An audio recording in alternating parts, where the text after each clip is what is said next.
Welcome to another episode of the Four Horsemen. It has been a shockingly long time since we've had an episode. We've managed to avoid esports bullshit for the last several weeks. Not to say that we haven't had conversations. The Phantom Lord video is probably coming at some point in the future.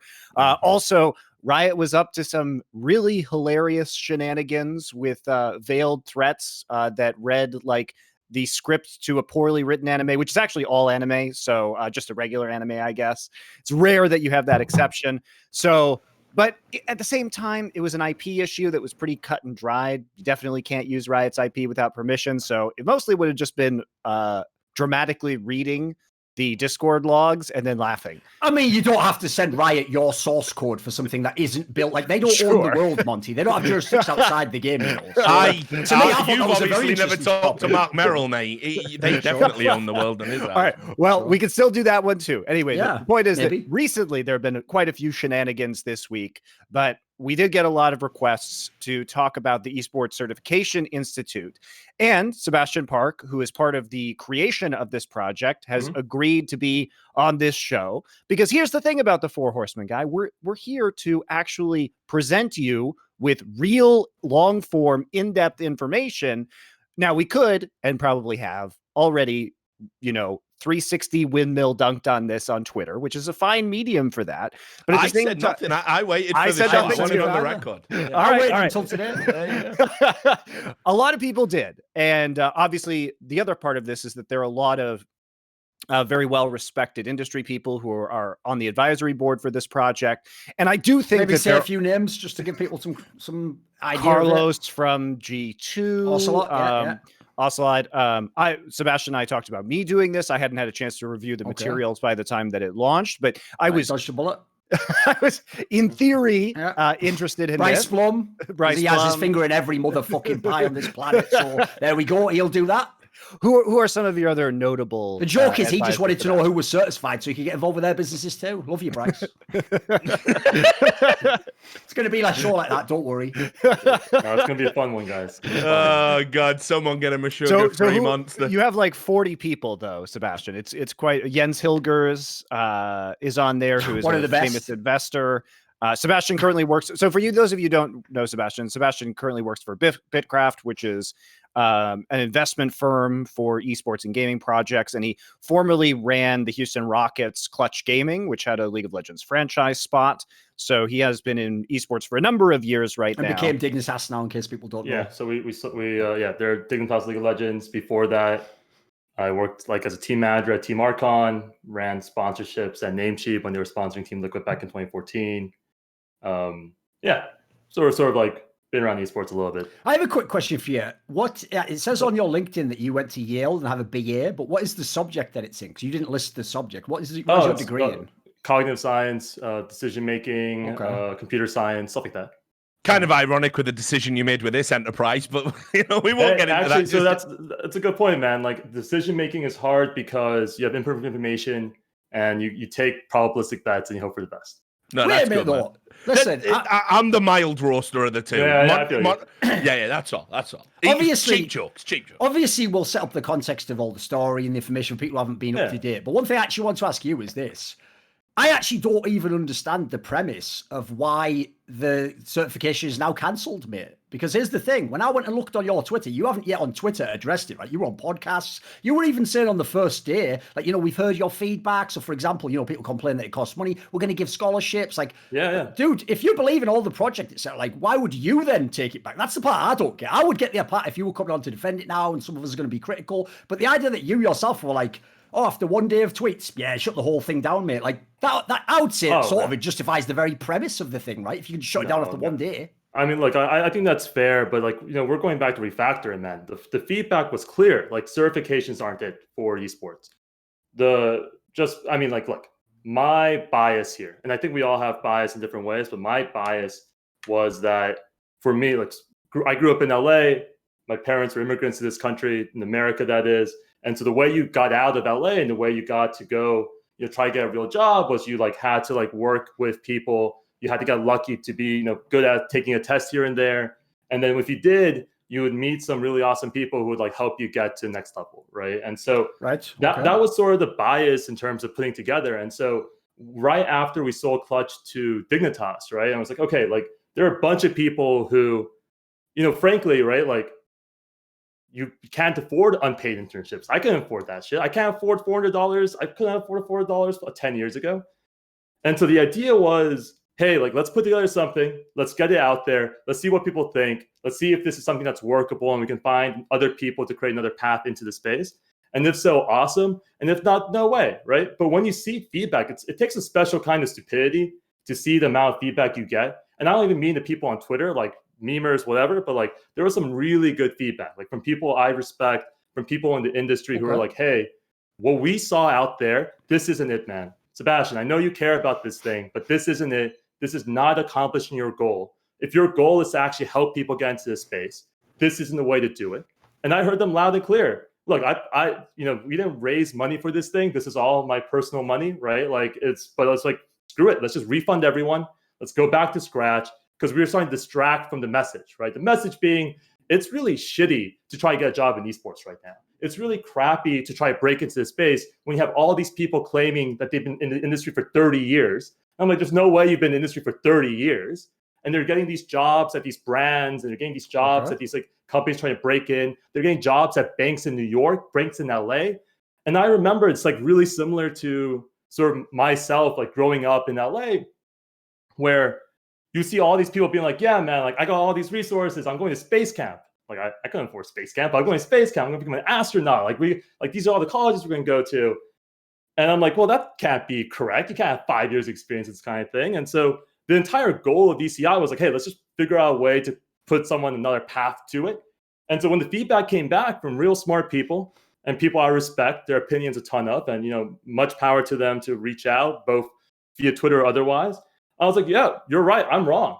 I was wrong about this approach. I thought that the certification, I thought exams aren't perfect, by the way. They're pretty awful. They have a lot of implicit bias historically. Standardization has caused a lot of issues up and down. But at least for me and for a lot of the people I've seen in the research, like it seemed like a decent way that's the first step to try to take a stab at it. But when people came back and said, hey, it wasn't a good stab, man. It wasn't a good look. Like it'd be crazy to be like, hey, you're wrong. No, it's like you got to take feedback and be like, all right, take it on the chin.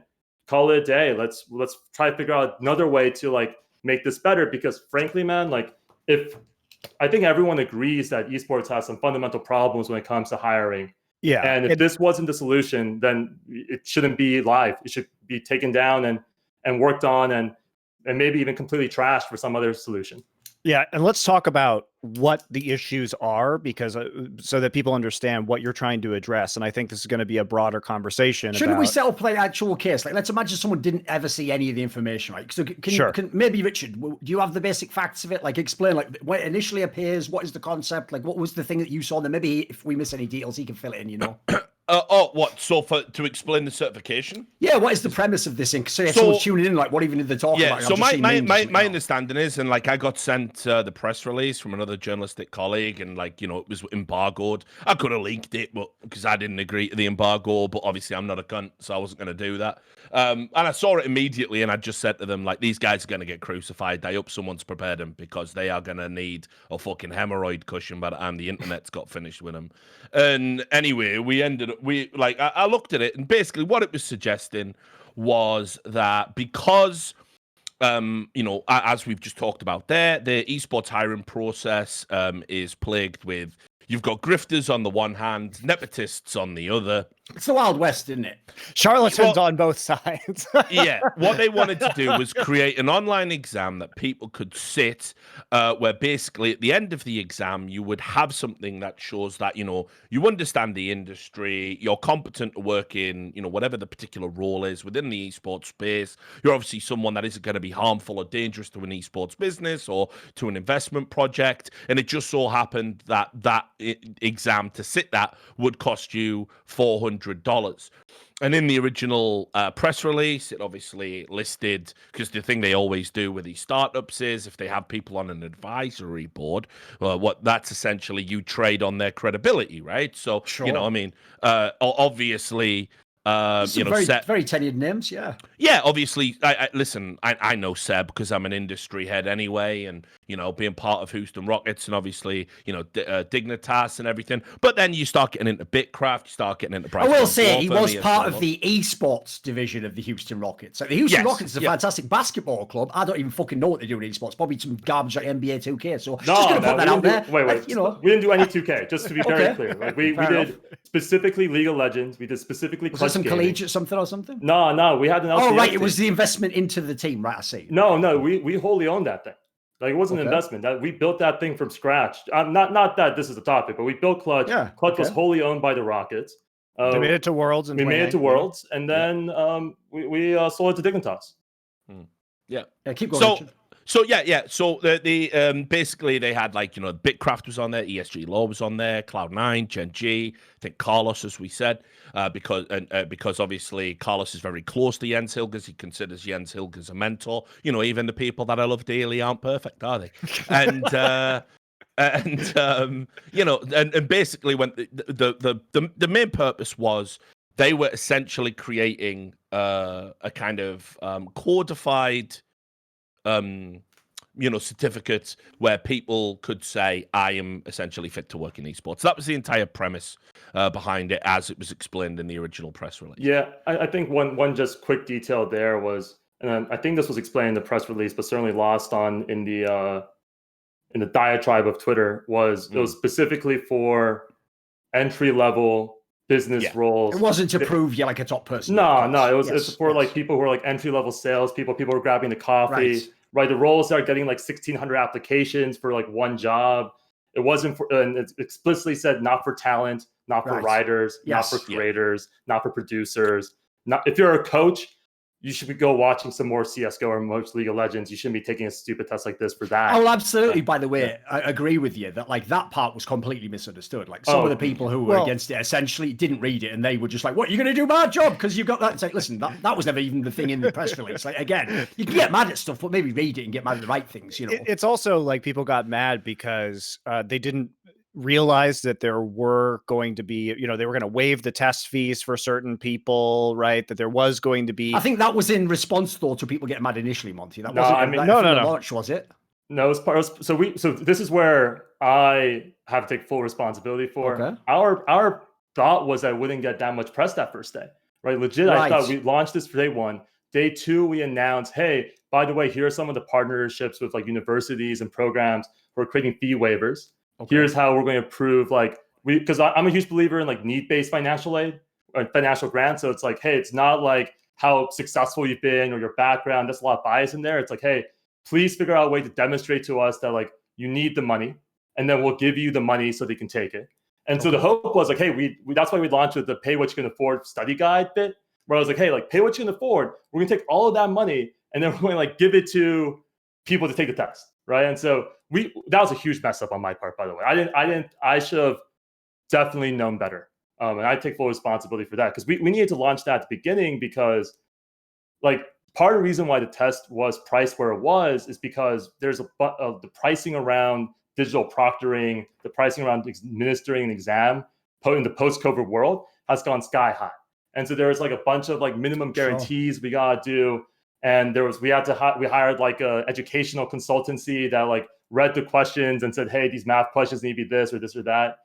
And so it's not a charity. Yeah, we get it. Yeah, no, but my point though was like that was like, we were saying, oh, okay, that's why we priced at that point. But man, like we need to be clear on that. And that's 100% on me. Well, a quick thing I want to establish, because this is one of the things that, again, nobody can judge, because none of us has taken the test. I wondered if you could just give us an example of, like, what kind of a thing is in the test? Like, give us an example of, like, a sort of, it doesn't have to be exact, but what sort of a question would it ask, or what sort of topic would it ask? Can you give us an example? Yeah. An example of this is, hey, if you're trying to evaluate, if someone's asking to evaluate a Twitch stream, should you view the success of the stream by average concurrent, peak concurrent lifetime, number of followers? Please explain why you care about these metrics. Okay. Right. And so that's one thing. Another one was, hey, you are a part of an esports organization. How do these teams make money? Are they generally profitable or not? Right. Like, please explain why. Hey, you've been asked to come into an esports org that and you're a brand sponsor, this esports org, they just announced that they're like pulling out of Call of Duty, right? And your audience is very much that like 18 to 24-year-old like white guy who loves Call of Duty.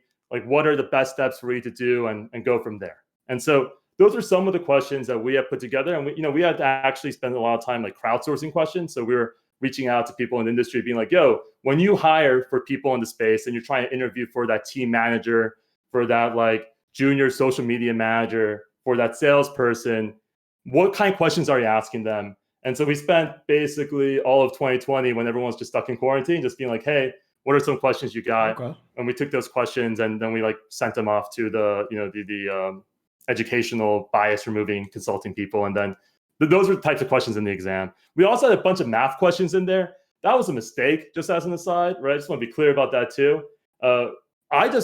This is a personal bias. I hated when people came to me and was like, oh, we do 1 billion views on YouTube, so you should give us $1 million. I'm like, this is just bad math. And you're actually hurting the esports industry by doing this, right? Like, because if you come and pitch me 1 billion views, and then someone who's honest is pitching me the real number, right? And you're saying that you want $1 million and they want like $1 million as well. I'm always gonna go with you, right? And then a year later, I'm burned because you've basically lied to me with numbers. And I saw that firsthand. And then you see all these guys and gals and pals out there who are getting these jobs at these large brands, like proper, like Frito-Lay's type brands.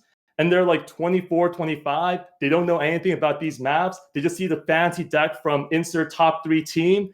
And they're like, let's go give them all our money. And then a year later, their boss comes in and is like, you've screwed up. Esports is not worth sponsoring anymore, right? And by the way, no, but I actually think one thing you bring up there, before I forget it, that actually is a key context that obviously was never addressed in the internal esports discussion about this in the discourse, is because it's like presented as get certified in esports, people took it as like you're vetting people only for esports. I actually think the point you made there would have been better communicated, mate. If you'd have said, like you said there, what about companies that don't know esports and they're coming in and they get conned by the people who are the fake consultants or the guy who says he's been in for all the years. That actually would have been a very good angle, by the way, because I think a lot of people would get your gripe on that one, you know. Yeah, no, and by the way, that was our angle. But here's the problem, man. I'm just like, look, I'm not saying I'm bad at everything because I think I am pretty good at certain things in the world. But like this communication bit was on me, and I messed up that bit because like the honest answer is that like I thought, hey, we can just get this out there. Let's get some feedback. Let's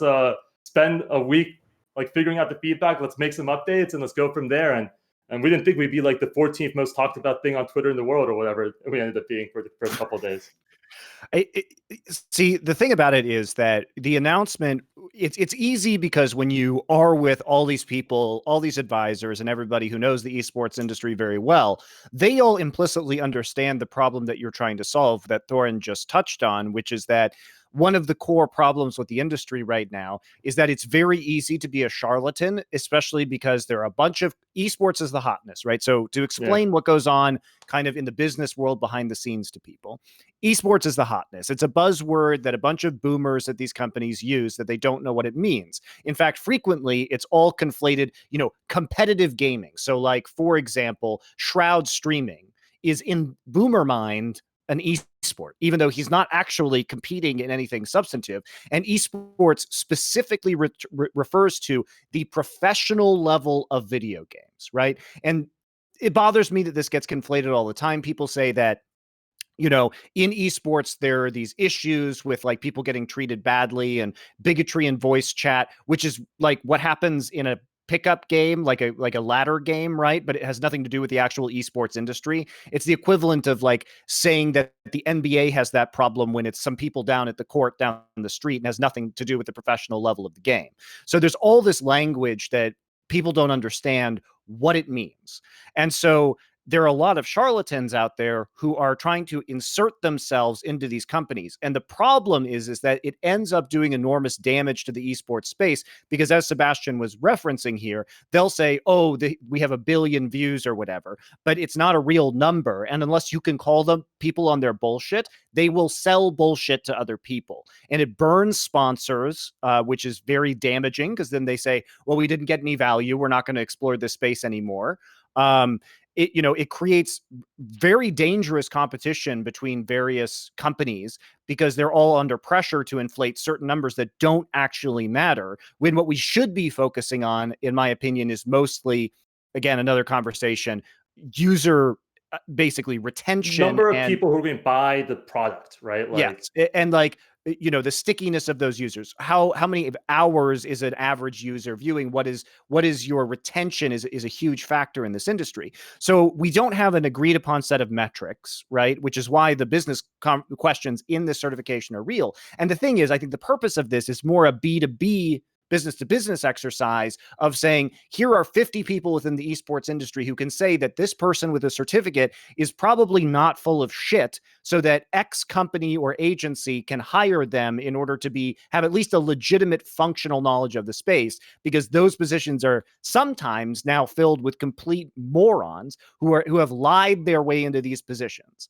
And this is a big issue, guys. This is a really big issue. But people don't know that, because it's mostly an issue that we're on the business end fighting behind the scenes, where we know people are making these smoke and mirrors, like bullshit arguments about the state of the industry, and especially the size. People exaggerate the size over. Do you want a fun example, Monty? All the time. Here's a little story. Gather around the fire, children. I was with a company last year. We'll just not say the name of the company to make it fun. It's sort of like the game Clue. Guess who it was? I was with a company last year who paid an executive a fucking obscene amount of money, who came in with this great pitch about how he understood the space, he was going to do things, he knew digital media. He literally bid almost fuck all for the entire year, got paid again an outrageous amount of money as a salary. Then basically, he's not at the company anymore, put it that way. And now the company takes a massive financial hit as a result of that bad decision to hire him in the first place. Because guess what? Even on the top level, that can happen. If you're trying to hire a big exec, well, the problem is maybe they come from another field. Maybe they even have the initial, credibility in that field. But maybe the problem is, if they don't know anything about this space, it might be irrelevant. It might be moot. It might be the equivalent of me just saying to, Warren Buffett, well, you're great at the stock market, so do you want to come and run an esports org? And be like, well, what's even the connection there? This can happen even to veterans in the industry, certainly. So my initial thoughts about this whole thing were ultimately, I was in line with everybody else. I thought it was an absurd premise. And I understand, first of all, that yes, people don't do their homework. It's been announced on social media. It's an easy dunk. People, oh, look, I'm esports certified. Everyone's talking about it. Here's some fake questions. Everyone's trying to get a tweet to go viral because everyone's lives are fucking especially empty during a pandemic. So it was just a deluge of shite. But the more and more I actually looked at it, the more and more I was almost personally offended. And I'll probably say, for real, and I'll say some stuff that'll probably not be very comfortable. All right, that was smart part of the show. Let's keep going. Come on, let's go. I'm ready. Let's go. So here's why. So the first thing is, right, one of the things you were trying to solve, or you wanted to espouse, and you even said this in the exit strategy, the exit announcement, rather, when you said nepotism. It says here, we started ECI in order to provide additional routes into the esports industry for those who need them. Over the past 10 years, we saw firsthand how people would hire their friends over competence and alienate new talent from getting into esports. Nepotistic hiring is real. Now, I'll draw your attention back to your initial press release, where your advisory board is just the same nepotistic cunts that have come into esports as 10th generation and think they should be the ones that get to rule it. They're all the new VC money people. And you didn't come and consult any of the old guard, did you? So we're talking about nepotism. Your advisory board is an example of incompetent nepotism in esports. So I thought that was just an absurd premise in and of itself. Just a question, Sebastian, are there actually any real mega orgies on the board? Are there any people that would immediately jump out, Sorry, I didn't understand. Are there any really OGs on your advisory board? Original gangster, old school people? Yeah, are there people from the first generation of esports or something? Yeah, but it's one of those things where I don't I just want to be clear about the advisory board real quickly, right? The way the advisory board thing is set up is you build them over time, right? You start with a group, sure, you build them over time, and by no means do they have full input from before the launch. Right, this is just you talk to them, you get their feedback, and you say, "Hey, we respect you a lot, and you're awesome. We want to work with you when we get your feedback." And so, I just want to be clear that like, especially the people on the board, like some of the old OGs, like they're not super, like they weren't in the weeds, right? No one was in the weeds day to day, right? It's more like a brain trust that you can go to after the fact and say, what about exactly? this? Hey, like and by the way, that's like, hey, like give us feedback and whatnot, right? And so like you have guys like Puckett, who's been around forever, who that's a great guy. Yeah. That's a good name. I would have put him front and center on your press release. But by the way, like Puckett was like, he had a lot of reservations about it, and he said, hey, like, but like let's see if we can solve some of this stuff. He really believes in esports jobs, right? And he didn't, you know, he like, our goal was to get him on board and like go out, like reach out to him in a couple of weeks and be like, hey man, we just want to work with you on some of this stuff. What are your thoughts here? He had some really good ideas and whatnot. You got guys like him. You got guys like way back when, man. We like people I look up to, right? Like people I look up to when we came into space, like guys like Day 9, right? Who like been around forever. I look up to him a ton, right? And so I reached out to him and I was like, hey man, like I really believe that we can try to solve a problem. Like we're going to launch this thing in a few weeks, but you know, in a few months, like we'll circle back with you and get some thoughts and whatnot. No, I mean like we have I don't the issue with me right now, and just want to be clear about this, is like I don't want to, you know, have people on blast, frankly, right? Like this is not their fault, right? The advisory board guys and gals, they're smart people, and the way this stuff works often is you like ask them to help out and you announce something, and then a few weeks later, as you're working on the project, that's when they put in their feedback, not prior to the launch. And so but be that as it may, if I could just draw you back, like Richard's original point, that if you drop the word nepotism, as he says, if you then basically like, mate, I could have played that game like, guess who it is, like nepotism, and they were around 3 to 4 years ago, massive investments from VC. I'm like, you know that game where you have the picture of the guy and you ask questions until you can figure out who it is.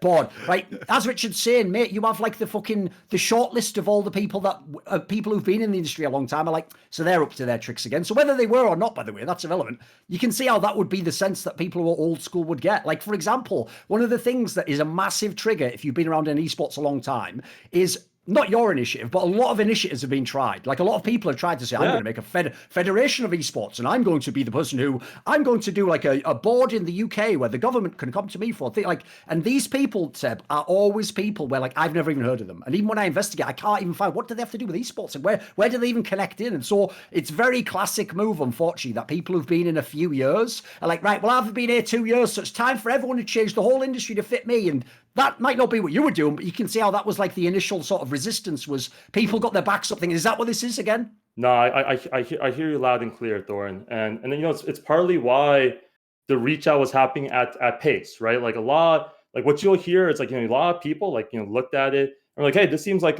directionally correct. Like we've seen some of these problems. It's why I reached out to Monty, right? But I reached out to Monty a week ago, right? It was very much like, hey, Monty, like, I think we could use more help and try and make sure this thing is going the right direction.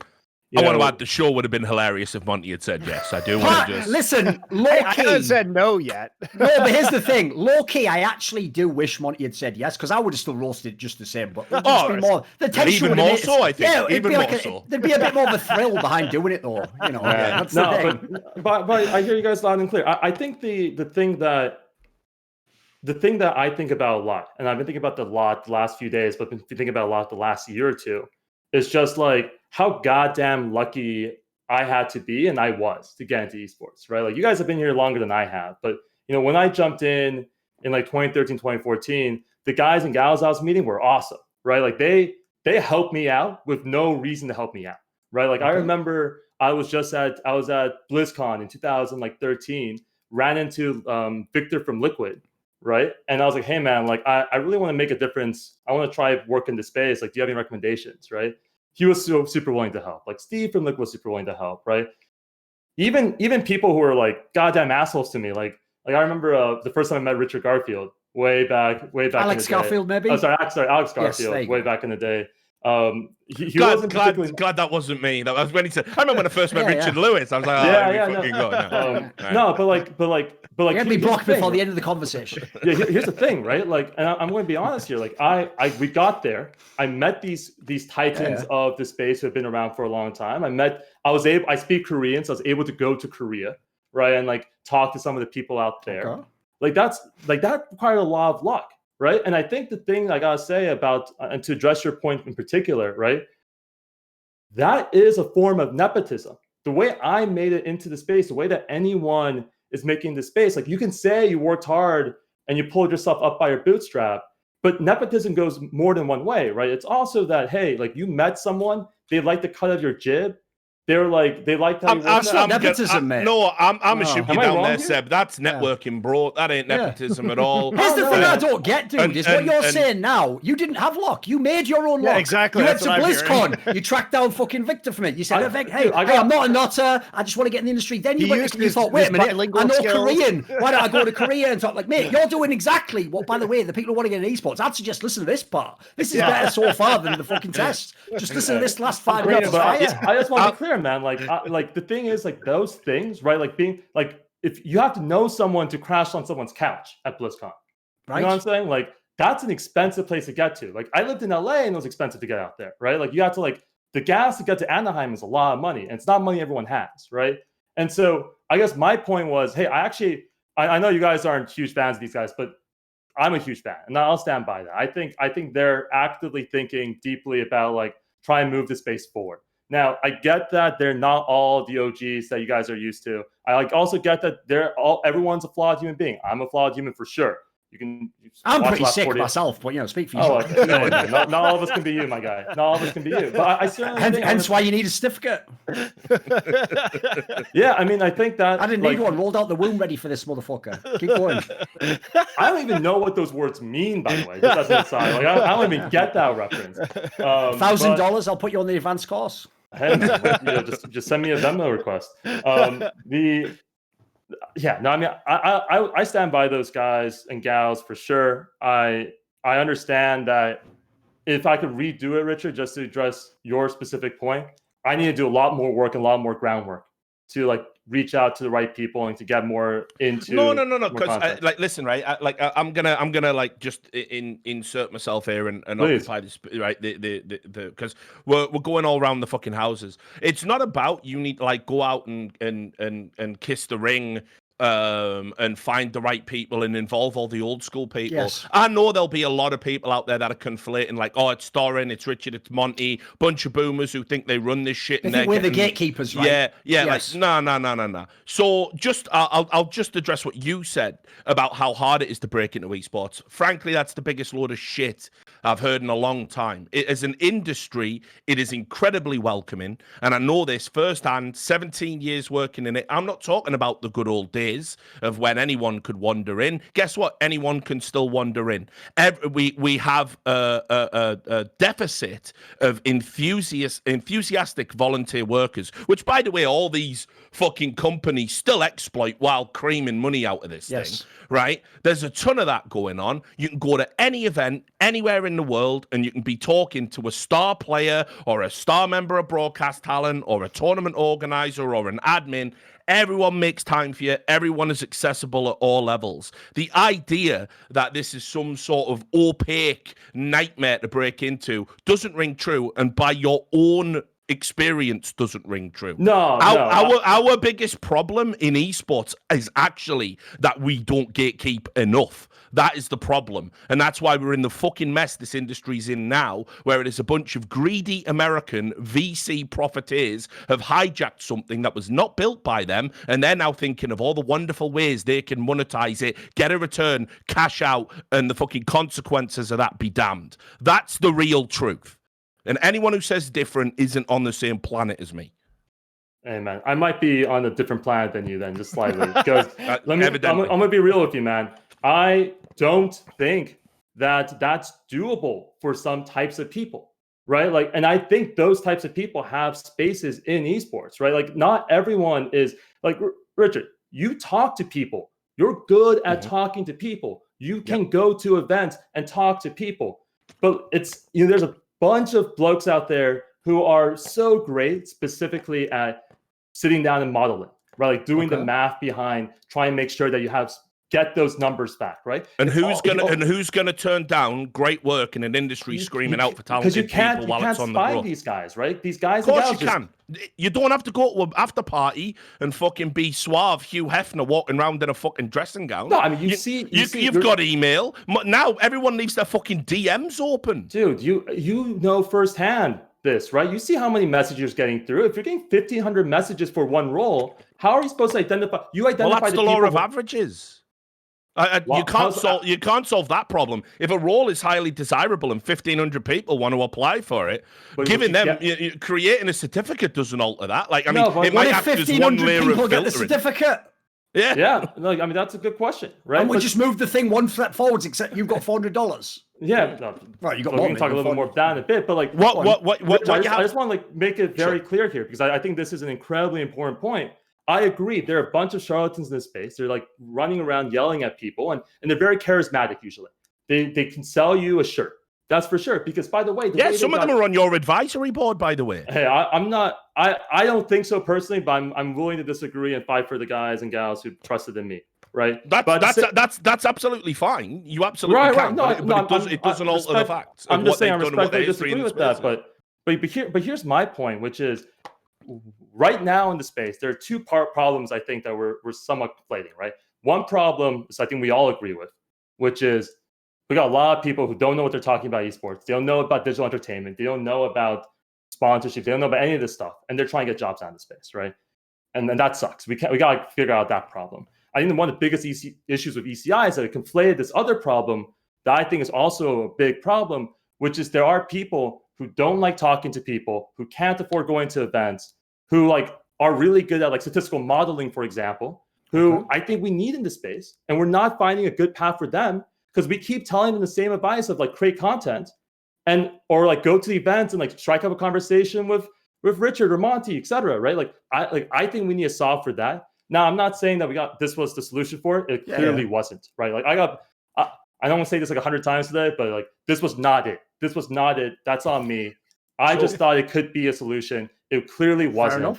But I want to know who these people are in esports that when young people approach them wanting to get in the industry, they put the barriers up. Because I consider myself to have a moral obligation every time I get an email, right? To read it, look at it, and make an assessment. All of the people I've hired, by the way, to work on things like my YouTube, all the stuff I edit, my stream, they're all endemic people that reached out and said, hey, do you need this? Do you need that? And I said, yeah, let's do it. Let's have a go. And you can ask anyone who works for me, I massively overpay them way more than I have to, because at the end of the day, I have a record over like 10, 15 years. If you work on a project with me, I want to see you get to the next place because that's what's good for the industry. Now, it's not for everybody. Some people drop out after a year or two, but like I don't know a single person who's in a position like me, right? Like or a Duncan or Monty, similar positions in the industry that would tell a young person to go fuck themselves or just wouldn't reply or just wouldn't care, wouldn't treat them with any respect or dignity. I do know a lot of executives like that. Richard, I wanna tease two things apart. One, much love. I think paying people is definitely correct. Just FYI, right? Like hope no one that's that wrong. But my point, though, is it's really hard to see the unknown. It's hard to see the unseen, right? It's hard to see because what you're saying is like, and I see this too. If you reach out to me on DM, if you email me, I respond to everyone, and especially to people like every single one. I read every single thing, and I know that's exactly what Monty does. I'm sure you guys all do that stuff too. But here's my point: is that there's an entire group of people out there, right? Entire type of personality, the type of person who can reach out like that. They're not meant to be salespeople. They're not meant to be content creators. They're not meant to be people who talk to other people, but they still do a lot of good work. And we need more of those people in esports because they're the ones who are going to like in the back room when everyone's quiet on the business side. They're going to be like, "Hey, John, I don't know what to tell you this, but this number is bullshit." Right? How does the certificate help that? So that's the thing. We clearly screwed up the implementation, right? I want to be clear. No. Forget implementation. Don't like. No, I think I see what you're doing. I'm an interviewer for a living, sir. I know what's going on here. So let's go back and answer the question. The actual premise of a certificate. How does it help people overcome social awkwardness? Yeah, the idea was that the group of people who would take the certification were not the same group of people who would be living on Twitter or reaching out to people. The idea that we can reach out to different, like partner with different organizations, different communities, different universities, different programs, people we've had actually conversations with, to basically be like, hey, help us identify that person who's in the back corner who wants to work in esports but doesn't think they can because they don't feel comfortable reaching out to the Richard Lewis's of the world, right? That was the goal. And we had a lot of failings with that goal, but I still believe in that goal and that certification, because then here's a person who has no followers on Twitter. Here's a person who doesn't have a YouTube or Twitch following, but they can be like, look, I know I don't have these things. I know I couldn't get to BlizzCon because I live in Des Moines, Iowa, but here's how I committed to this. I studied, I took this test, I passed the test, let me in. Like that was the goal.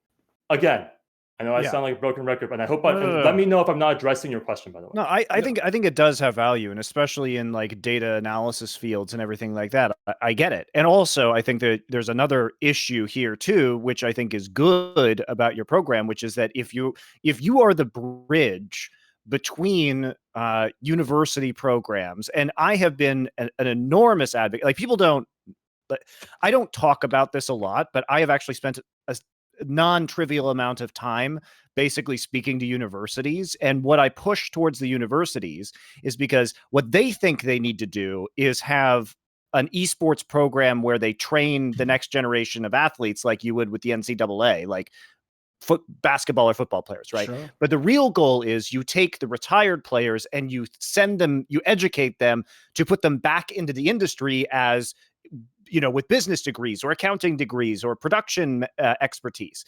And the biggest need that we have is not a funnel for professional players. It's a funnel for people who are actually functionally able to have good professional skills in the industry. And in this case, what you're saying is that if you can help the orgs and people who are hiring identify key traits that they need, and then work with the university programs to train them and then provide the certification as the bridge between the initial, the kind of entry-level hires and the skills that people require, I don't think it's bad. That's the thing. The premise is all right in that sense, right? Here's my problem though. Again, basically, you're talking to some people who literally read press releases for a living, mate. And so when we see the buzzwords, we read between the lines and we try and infer, reverse engineer what you go for here. So I'll give you an example. You yourself did it on Twitter of something that to a layman sounds like you've actually addressed the problem. So the initial problem is the price point, right? So someone's going to see it and they're going to go, $400, but I don't even have any money and I want to work in esports. So they're going to say it's a scam, right? So then the obvious reply is, no, it's okay. We're going to have scholarships and we're going to partner with programs. The problem with that, mate, is that again sounds great, but as a cynical person, I go, like Richard, I look at some of the names and I go, these people have run a lot of dodgy initiatives in esports. I go, that's the gig. I'm an idiot. It was never to get everyone to pay $400. It was to get a university to pay $400, and then you go through that. So listen, if there's one thing, especially coming from the UK, mate, a country that essentially, despite what you might think about capitalism, a lot of aspects of it basically are socialized in that regard. Like universities just take money from the government, that is taxpayer money. In some cases, they give it to esports initiatives that are non-existent and never will do anything, just pissing millions of tax. So that fear is another thing. That my back gets up as soon as I hear it's going to partner with programs and they'll cover the cost. Because again, it's like, unless it's legit. If it's legit, it's legit. By the way, if it was legit, maybe it should cost $400. If it was like a real thing, like to establish that, like I have a basis in law or something, that should cost thousands, So like that's one area I was concerned about. Obviously, you're explaining some of it. No, but Thorin, you're completely right, man. Like that's the problem. Like there's a great Kurt Vonnegut quote where he's like, you should have if you don't have skepticism, I don't want to know you, right? Like that's the sort of the like TLDR of that. But no, you're completely right. 100% right. That was what was messed up about the messaging, by the way. And I think this is right because like there's no way to walk it back. I can't prove to you other than have you talk to some of the people, and you might not even trust those people, right? Like because the people, my entire thing was like that was the plan, but like there's no way to prove that to you. And given what we've seen in esports over the last, at least I mean, Lewis has been in for a lot longer, but like what I've seen, my default would have been, no, this is a goddamn scam. Right. My default would have been like, this is awful. Right. I'm so why mad isn't at it myself. A scam? Huh? Why isn't it a scam? This is why I love Richard Lewis. Keep going. No, that is the most serious question. It's a real question. Yeah. Look, if it actually does what's supposed to do, it's not a scam. Right. If it's supposed to be a certification and it provides the value and it helped really good people get into the space, then it actually did its job of reducing the number of quote unquote charlatans out there, if it did its job, then the price point is justified, right? The price point is justified, and the university access is justified, just like it is for other certification bodies. Yes. Now, yeah, and I think the issue too is like the way that it's not a scam is if the people who are hiring feel that it's bringing insight and real value to the people that they are, the pool of candidates that they're evaluating, right? Right. And by the way, if it didn't do that, then you gotta immediately take the moment, refund everyone's money, and call it a day, right? Like I think that's because if not, you are. By the way, that's not something I would have assumed. So you saying that like just offhand, like I definitely would not have assumed that if people didn't get the jobs and weren't good, that you would refund the money. Like again, I would maybe put that in the messaging, mate. Like Look, if that's a plan, go ahead and tell us straight up. You know. We straight up screwed up a lot of things, right? Like one of the things I gotta say, especially around the certification, right, was like we got a lot of like, and this is actually let me just address Richard's things first, right? I completely agree with you in that like if we didn't do our job correctly, that it wasn't going to be a good thing. Right, like that's for sure the case. Which is why, by the way, people are memeing out there, but like, hey man, these guys took a shot for a day and then called it quits. Like what is their belief in this type of thing? And I think that's a wrong take personally, with all due respect, because the honest answer is if you went out there and you saw what we saw, you got the feedback we got saying, hey, we don't think this is accomplishing your goals, and you actually care about your goals. The solution isn't to continue to do this thing that's not going to accomplish your goals. The solution is like, hey, let's take down this thing. Let's refund everyone's money. And then let's try to figure something out, try to work with people, try to hear the community and make it better. This is going to sound like a plug, Richard, so I apologize in advance. Come on. No, it's all right, dude. You do you, brother. Man. So look, the first thing we did when we, because we had, a couple dozen signups, we had like 107 people reach out for scholarships and fee waivers. We had like 1,200 people plus pay at least $1 for the study guide. There's a bunch of people who downloaded it for free just to meme on it, right? But it's like 12 people at least paid $1 for it. The first thing we did is we refunded everyone's money, right? Like the first thing we did is we went through. Some of these platforms aren't great about this, but you go through and you pick each one, you click refund, and we did it all. We returned all the money, right? And if you don't get your money, just holler at me, and I will find you and I'll Venmo you myself, right? Like I'll send the money in an envelope if you need it. Right. But I wouldn't even have an issue. Obviously, if you don't deliver the service, you're obligated to give a refund. But look, if you sign up for a thing and you don't prepare and you're actually awful, then like, look, no, that's something completely different. My point is, we wanted to do a service for the industry, right? Like, I think that's often lost in all of this. Is that like we wanted weird question for you, because I'm right back at the beginning again, mate. You remember the first question I asked you, like, why did you just shut it down then? Like, if you believe in it, this is what I don't get, right? Your whole pitch was, I've got all this advisory board and I've got people who I trust in esports, and they need to get people hired, and they need something like a standardized test that everyone could take that could show that you could be qualified, right? That's all the case, right? But then as soon as you get all this feedback, those people, did they stop existing or something, mate? Like, what? No, I mean, because they didn't. No, wait. Those people still exist. Like some team probably says, I can't get a stats model or something. And then people do sign up. So it's working. The people want it. People sign up. And then you go,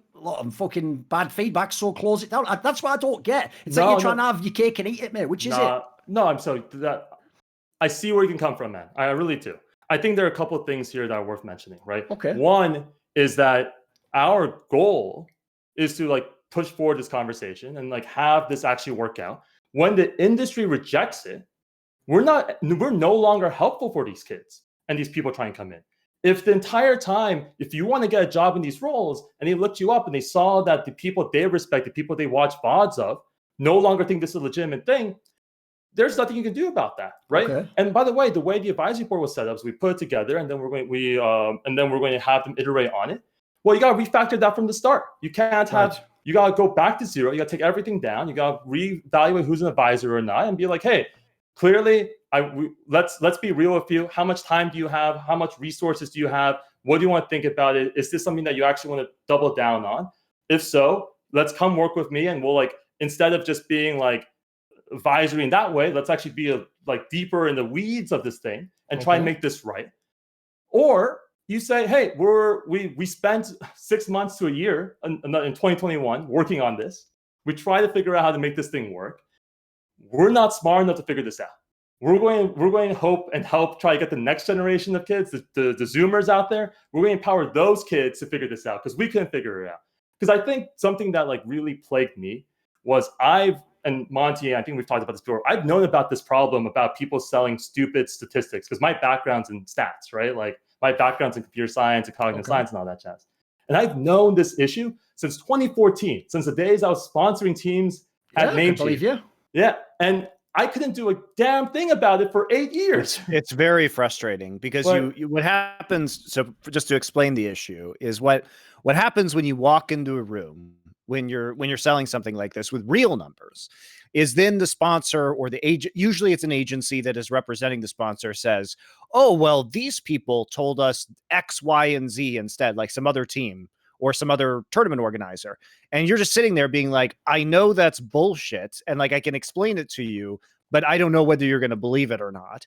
And everybody is trying to use these different metrics. Like there have been things that have helped out the last few years. For example, Nielsen, no matter what you think of them, at least has been some sort of independent body that's been standardizing stats like across events. But, that doesn't really help if you're a team or something like that, because it's not the same like viewership metrics that Nielsen ironically also a scam, but okay, keep going.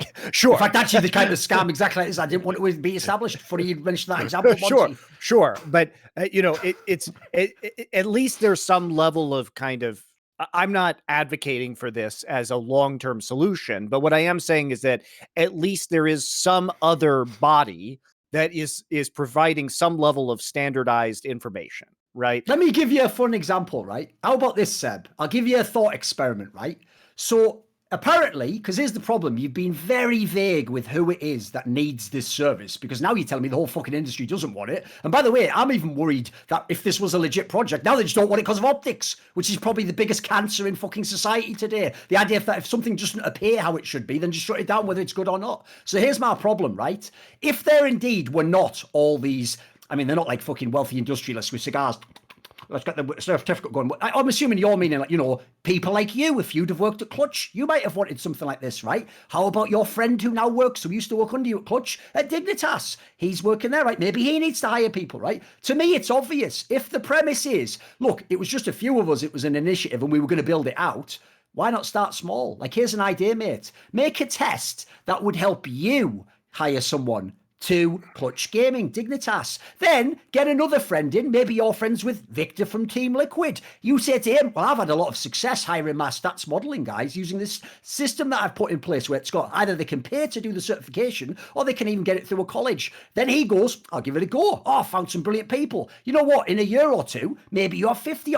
You can see, mate, how that way it could never be a scam. It would have skin in the game from day one. It would prove itself from day one. It would grow naturally and scale up.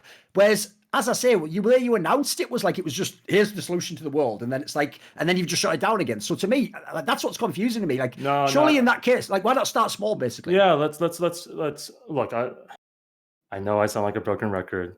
This was a mistake. In this could say something different to remedy that. Lo siento. Like, I think the. All right, here's the thing, mate. I'll just save you some time because I also do get annoyed when people repeat themselves in talk shows, interviews. Here's the thing, right? I know what your neuro-linguistic programming is, so just don't keep saying that at the beginning each time. We already understand it's not it. It's not the T. This is not it. That ain't it, Chief. 100% not right. Fucking, Pepe hands, no Pepe hands with a fucking, no exit site. We understand all that, mate. We know the vernacular. Skip that part. Just go straight to the answer. Let's go straight to the answer. So the thinking there was actually, whether this is correct or not, was about bias. Frankly, was like, hey, who am I with only my scope of experience to say that this is a good process there, right? The idea of going from the bottom up, like, who am I? I'm not an expert any more than anyone else, right? Like, other people have more experience than me. Have I hired a lot of people? Yeah, I've hired dozens of people in esports, and I'm very proud of those people. I think that gives you some expertise, by the way, especially if you want to hire people for those positions. I think that does give you expertise. Perhaps. I don't believe it for myself, though. I think that there's a lot of lacking of knowledge, of understanding of the educational basis of this type of stuff, of the societal basis of type of stuff. There's a lot of stuff I know I'm good at, right? Like, if you want to have a conversation about, like, esports data, I got you. But there's a lot of stuff I don't know. And, right, it's the things you don't know that really bites you in the butt usually. And so part of the idea and the reason why we went for this, like, broad band, let's get a lot of different people who think differently. And by the way, I want to make it clear, a lot of these people on the advisory board completely disagreed with me on a lot of the things I'm talking about now, right? They completely pushed back on the idea that we even need a certification. And I was like, that's great. Like, you're right. But I think that this can make a solution. And I want you to be in my ear telling me that I'm wrong constantly. Fair enough. Right? It's why you reach out to people like Monty, man. Like, he'll tell you that you're wrong really loudly, pretty quickly. And it's great for that. But here, the thing that I want to push back on is, if you start small like that, it seems like a good skin in the game type of model. But the way I was thinking about it was like, it would mean that it would introduce all my personal biases to this. We already have enough of my bias in this, right? Like, there's the law of the statistical stuff is already my bias to begin with. And so I think that was what I was trying to avoid. Now, if I could do it again, Thorin, I think what you're saying actually makes more sense. I think the next iteration, or if someone in the future is going to try to do this, something like that, that might be the way to go about it, and just be more careful and more thoughtful about it. It was something that I wanted to avoid, and I optimized for something completely different. Well, I think I'm not sure if you can start it small, because if you kind of need the giant wave of publicity in order to make, like, you kind of have to just go for bust in a way, because you need all the advisors and the wave of publicity and the support behind it to legitimize it and make it more, because it has to be big enough to, if the goal is to stop companies from hiring charlatans, or to like make sure that we actually have people who know what they're talking about in the industry, it has to reach a critical mass of publicity that these companies notice it and actually care about it, right? So I don't know if you can kind of start it small, as it were. But I think what would be an effective way to move this conversation is to talk about the fundamental issues that we have in this space with hiring, because there were some very interesting things that were said earlier. Like Richard said, we need more gatekeeping, which I tend to agree with, actually. Hey, I think obviously we'll get into that, because I want to contextualize that. That's the point that we need to get into, yeah. Yeah, so I think what the intention of this is, and like, Sebastian, we're not here to hammer on it. Like, you've already retracted like all of the stuff that you were going to do. It's not an interview, mate. It is a talk show. So we're just going to give our thoughts, and some of it won't be doubted to you, of course. But there are a lot of good people that, like yourself and many of the advisors who were involved with this project, who I don't think had ill intentions. And I do think there is a movement here to address a real need. And I think that's what people don't understand about this project, is the problems that you're trying to solve. Because as I alluded to before, this is mostly behind the scenes information, and it's a good time to bring that to light, so that even if this project wasn't the way to solve that problem, I don't think that it necessarily has to be dead in the water. And I do think it's worth having an open discussion about what those problems are. Just before we move on to more abstract stuff, then I'll just sort of end, because I'm still kind of hung up on the nuts and bolts of the project and what it is. I mean, for the first thing, one of the things I loathe especially about the new wave of VC and startups is there's actually a lot of benefit in inventing a problem, whether it's real or not, and then selling the solution. And I see a lot of that now, and this definitely struck me as being that. But regardless of that, because we'll agree to disagree, I'm still not enamored with the idea that it wasn't a scam, and I'll explain my thought process there. Sure. Because for this to work, it is a paid for certificate. It is an accreditation given by supposedly people that have the authority to give out said accreditation, which, by the way, you absolutely do not have that authority, and the vast majority of the esports industry don't recognize it, as we've seen. So immediately it was a flawed premise, and the hubris involved to even just think that because you have sort of had a closed, advisory body with a few names on it that people might recognize, and you've all come to this conclusion, or some have pushed back, and you've decided to go ahead with it. I mean, that's absurd on the face. The next point is, had nobody pushed back, or had you been stubborn and decided to go ahead regardless of the bad PR, people would be paying $400 to get this accreditation, and then they would be out in the workforce. And unless you had those agreements in place at the moment that they'd finish the exam, that I don't see anybody hiring someone on the basis they sat an esports certificate that we're all sniggering about behind our behind the backs of the people that run it. So what you essentially have modeled is Trump University for esports. I would push back so strongly on that. Well, it's got the word Trump in it, so I don't doubt that. But that's not the reason why I'm pushing back on it. The other reality is, I mean, if you can find a difference in the model, I'm intrigued to know what it is. Keep in mind, they were not selling official. They could because they couldn't. They weren't licensed. The Trump University wasn't selling official degrees or qualifications or anything like that. They were selling, hey, we'll give you a crash course because look, Trump bought real estate and made money, and people went, and it was subject to a class action suit because it was absolutely useless within the context of the industry those people wanted to work in. So explain to me the difference. Yeah, so I'm going to go through one at a time. First of all, I appreciate the first point. Agree to disagree. That's for sure. Okay. With regards... So the first point was that you don't have the authority. No, that wasn't your first point. Your first point was, hey, like, you're coming through and you're trying to make this thing and like it didn't work out and whatnot, right? Or if you want, please. I must have made a more. Just reiterate the first point quickly. Just reiterate the 3 points real quickly for me, and I got you. Well, I just want to make sure I'm addressing your. No, so as far as I remember, it was you don't have the authority to do it. Okay. Yeah, that was what I thought. So someone isn't accredited when they get it, and then after that, it was like stuff like, what would actually happen if that people hadn't been given a feedback and they would have gone ahead and gotten this. Oh no, so you right? No. I know what he's referring to now. He's referring to the thing where I said agree to disagree, which wasn't really a point because I agreed to disagree about it. I knew you disagree. Oh, it was when I said that you create a problem. Maybe he's on point there. And offer the solution. So you disagree that this is well, I mean, fair enough. We agree to disagree. Yeah, that's fine. And so the second point was with regards to specifically, hey, like you don't have the authority to do this, right? And the third point is why is this not Trump University, which is a hilarious question, which I love. So with regards to authority, you're right? Like the authority is derived by whether or not the companies long term see value in this. The authority is derived if the people who pass the certification are good. Right. I think there's a lot of belief right now in the world of, hiring and higher education that like we got authority from these larger, like godlike figures and organizations or countries, and they empower us to do X, Y, Z, QRT thing. And certainly the idea was to iterate to the point where we found the people who were going in, because we were talking to the hiring managers, we were talking to these recruiters at these companies being like, hey, what are the types of problems that you're having? And if then the people who passed that first batch, the first tranche of groups that turned out to be pretty good, then we'd be like, hey, we've got some evidence that we're walking in the right direction. I think I said this in the press release and I said this in the tweet earlier.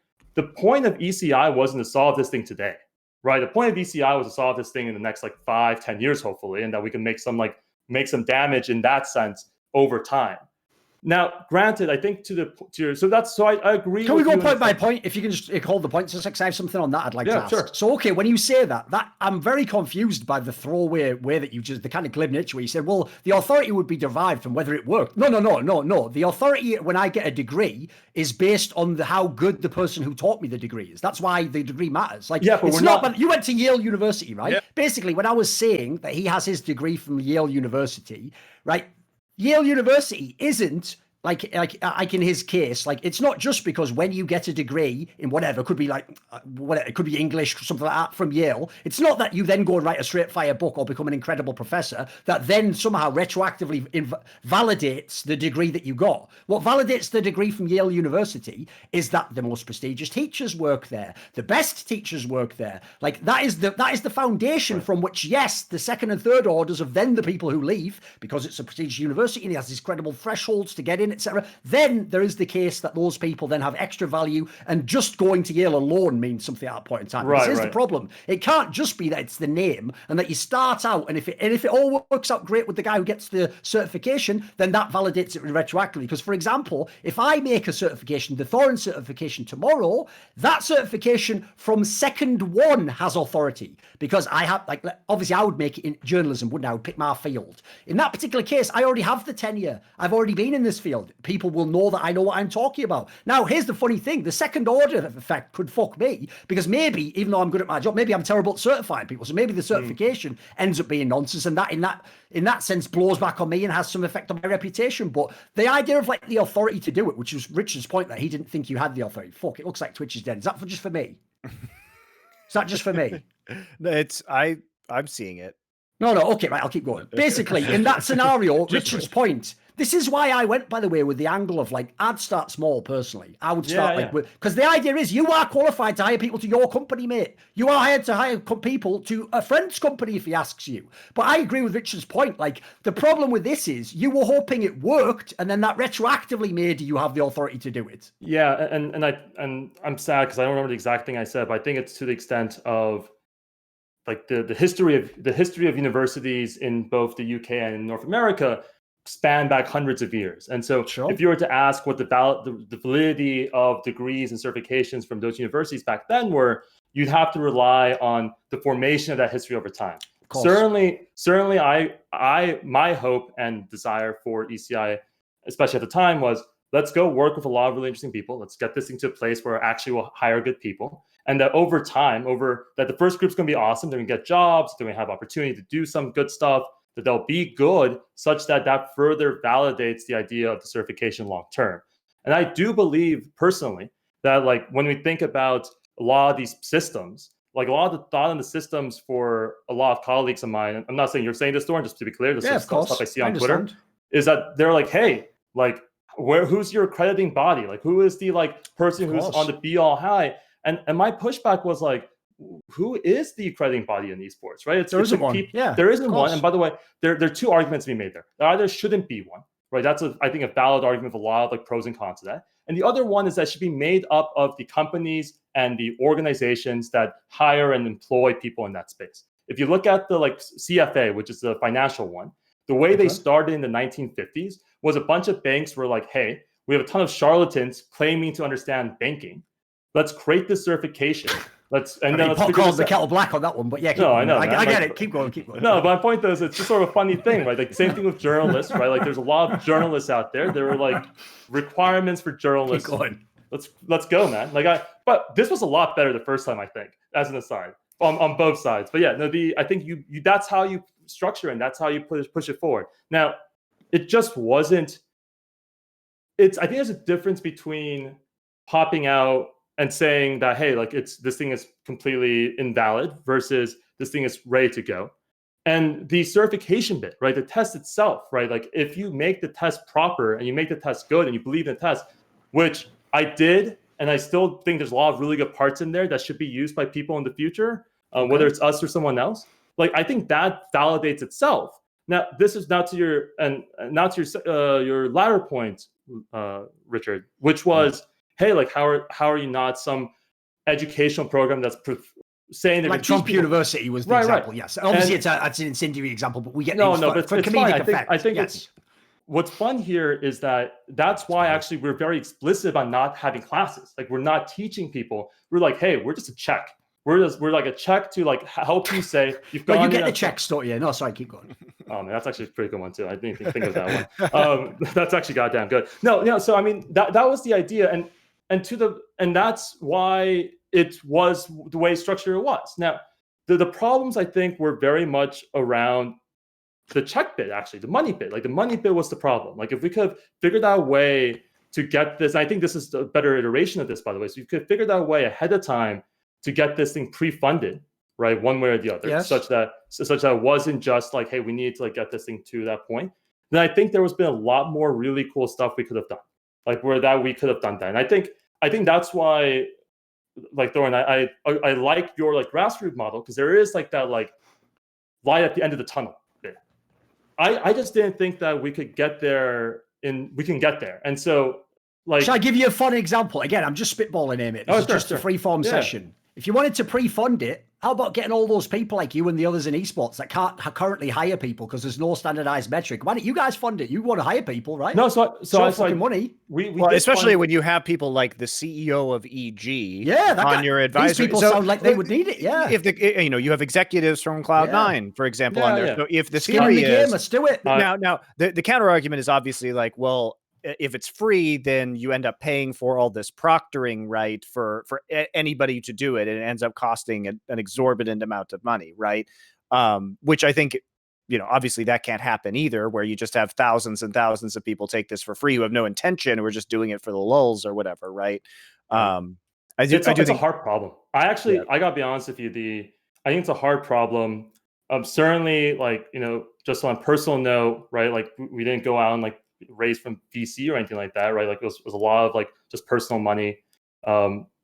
And this is by the weird part. By the way, when you say that, I don't know if you know this again, how it would have been perceived by others. But as Richard alluded to with Jens Hilgers earlier, like I'll give you an example. I don't know you from Adam, mate. So I vaguely remember sort of maybe hearing your name when Clutch was around, and like some LCS related stuff in League of Legends. Yeah, I don't specifically know you. I've never had you on a show, and you weren't actually very front facing. Like, you maybe I'm a much more back office guy. Yeah, exactly. So my problem is this: I'm imagining Richard was in a similar boat. What I did is I googled your name, and then when things like LinkedIn came up and I clicked on them, I saw immediately you are like an associate guy at like Bitcraft Enterprises. So then I go, Bitcraft Enterprises, Jens Hilger, a million fucking scams and all sorts of dog shit through the history of esports. So I'm not saying defend Jens Hilgers right now. There's not enough time in the day and you will never fucking succeed. But I'm just using that as an example. When I see that, my assumption was like, oh, in this scenario, it's a VC-backed project. It's not your money. Like that wasn't clear to me. It's maybe something where people like Bitcraft, they plan to make, like I said earlier, universities pay them to do this, other companies. I'm just saying the optics were, it's not they were bad. They were just like alarming if people sort of were trying to dot connect, as it were. For sure. And that's my, so the funding of it was, we were able to, sell Clutch, right? And that was awesome. And I was like, hey man, like this is what I wanted to do.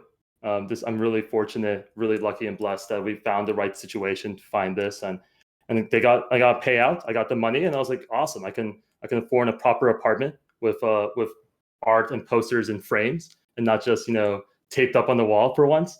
And the idea was, okay, cool, let's take tens of thousands of dollars of my money, let's try to figure out a way to like give back in a way that made more sense as opposed to just like donate to people. But look, we've definitely talked about this ad nauseum, but like I think that I wish if I could do one thing better, is like I wish I was better at this bit, right? This bit. No, I mean literally, why not just say it's my money as well? I'm funding it. Like this is a real initiative that I care about. By the way, if you'd have told me that, I'd immediately be a lot more sympathetic. I'd be like, okay, let's see where this is going. Okay, if I know he's put his own money. But what you overlook there, Duncan, is you see it's not bad communication. This is a communication strategy that has been deliberately selected, and you put Richard, other names. I'm just being an interviewer right now. I'm doing. I know. Like I'm on his side. Right. Like I'll give you an example, Seb. I'll just give you a random one. No, go ahead. This is just one of the things that as I'm reading, my eye just picks out immediately. So remember, I am not going to pay $400 for the test, mate, to find out what's in it. I'm going to have to hope that a journalist leaks it or something, right? So when I read your press release and I'm thinking, right, so it's a test to show you should be in esports. You might be able to appreciate this example I'm about to give, mate. Maybe you would agree with it as an injustice,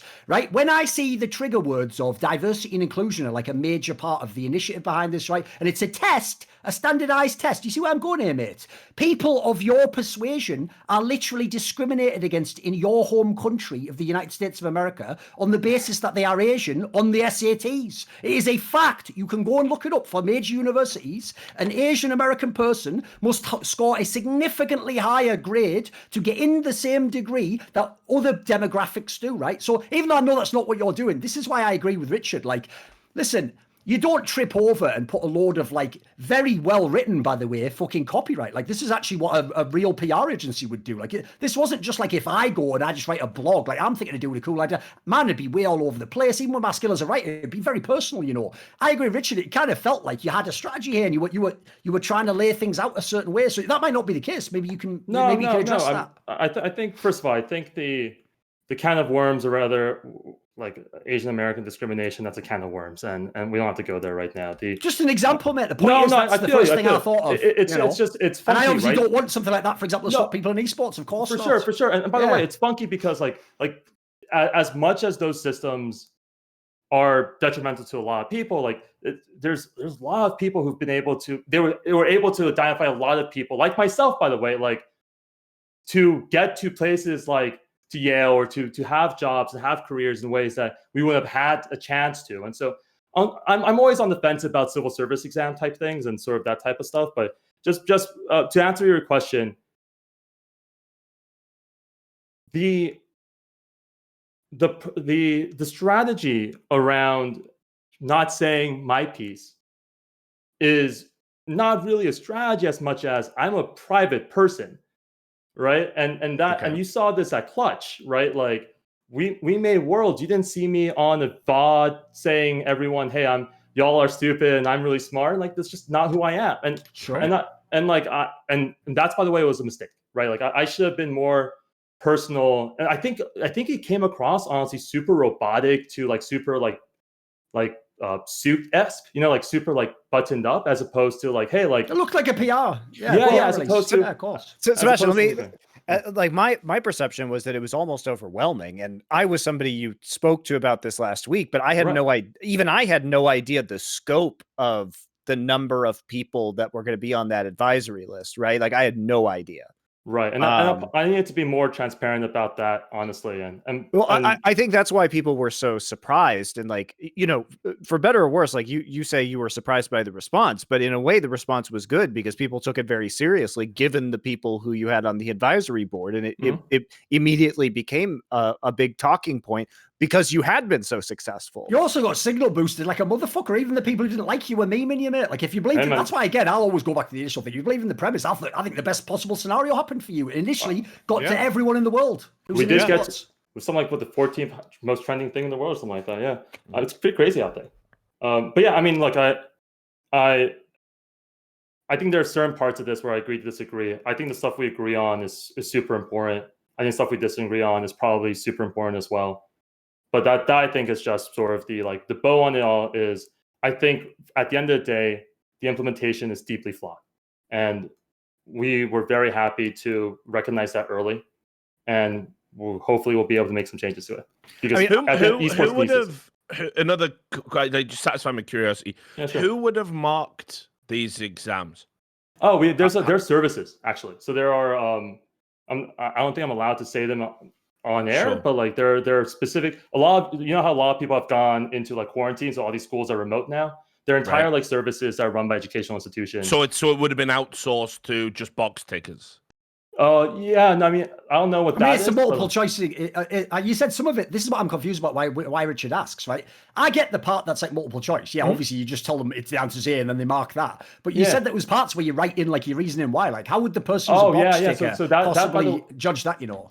Yeah. So we're working with the educational people to see like, and they said, hey, there are ways to judge this. There's like metrics and whatnot. And so we said, okay, have you got a certification to show that they actually know what they're talking about in esports? Oh, I mean, that's a great question, right? It's a catch-22. Damn it! Damn it again. We gotta go back in time, my guy. Keep going. If only we could go back in time, though, mate. I tell you what, that wouldn't be the first thing we change, is it? Oh, no, there's so many things to change back in time, man. Like, let's talk about some other stuff from there. Holy crap. No, I would say like that at the end of the day, and I should probably prepare some water instead of the It's all right, mate. It's all right. Yeah. Some of these are jokes, by the way. Don't worry. Oh, no.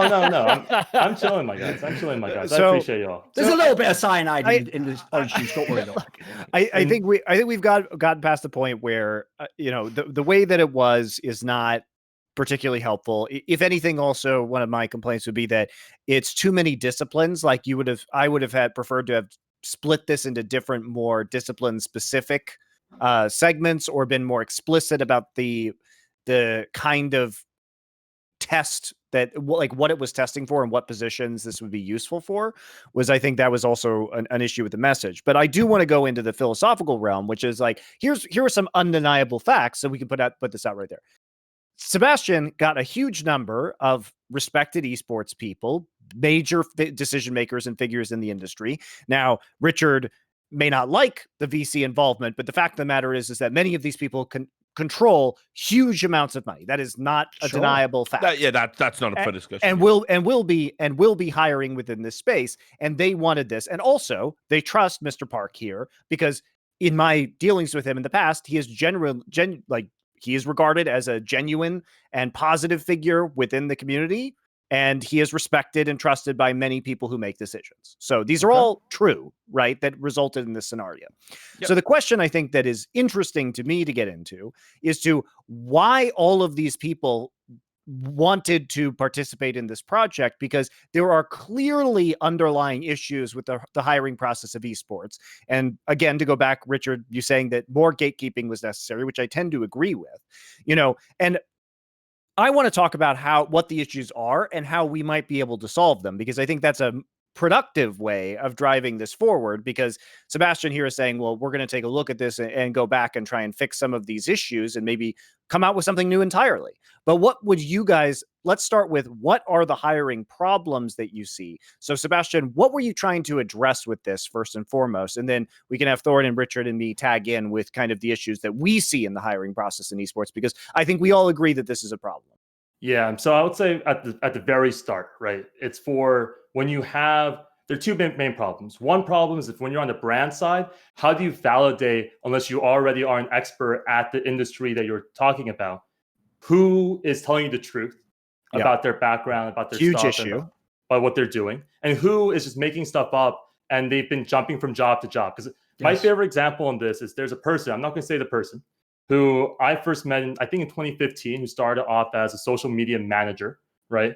Then got fired for being incompetent. Then was hired as a senior manager for another team. Was fired for being basically here. Then the director of marketing. By the way, made it all the way to VP of marketing as of like a few years ago. The mechanism you're outlining is obvious. It's basically that the part of the problem as well is if one person who's legit in esports, could be a team org, lets someone who's not legit through the door, even if they're actually bad, unless you basically go directly to that person and ask for a reference. Unfortunately, if you see it on a resume, well, they worked for, could be, we'll make up Team X, you might then hire them. Just, and basically, it's like it's a cycle that never ends, basically. And by the way, you know what's really crazy is in the United States, like if it comes out that someone badmouthed you as you jump from job to job, that can come bite you in the ass, right? So like, let's say it's going to be hard for this industry then, but fair enough. Okay. No, but like that's part of the issue, right? Okay, like, I wasn't aware of that. Fair enough. Yeah. So let's say, for example, you fire John Smith, right? John Smith was bad at his job, and you fired him, and you write an agreement basically saying that like, hey, like you don't disparage us, we won't disparage you,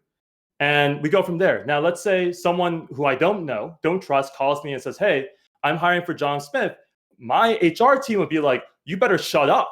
You don't respond to this, right? You can't respond. You want them to hire the person for competitive reasons, right? It makes sense, yeah. No, not for competitive reasons, for legal reasons. Like if legal reasons. Oh, I see what you mean, right? If I say something negative about them, and it comes out that like that person didn't get hired. So it's like defamation. If you don't get hired because a company's HR department essentially drops dime on the reason they were fired. We actually have something similar. I used to be a trade union representative. I've covered cases like this. So, you know, basically, it's a violation of your rights as a worker to go back into the labor force.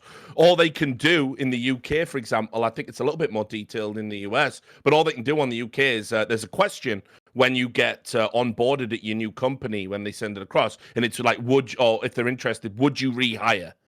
And you say yes or no, basically. Yeah, I don't know if we have that in the United States. I certainly didn't see it, and I think that's a real problem, right? I think that's something that we see over and over again of trying to identify these people. Once they're in, they continually basically leverage it. Because, by the way, it's one of the cool things, and one of the things I love about esports, right, is that there are a lot of really cool things happening in the space. People are trying to do a lot of different things. They're hiring different people. So a lot of people have different amounts of experience.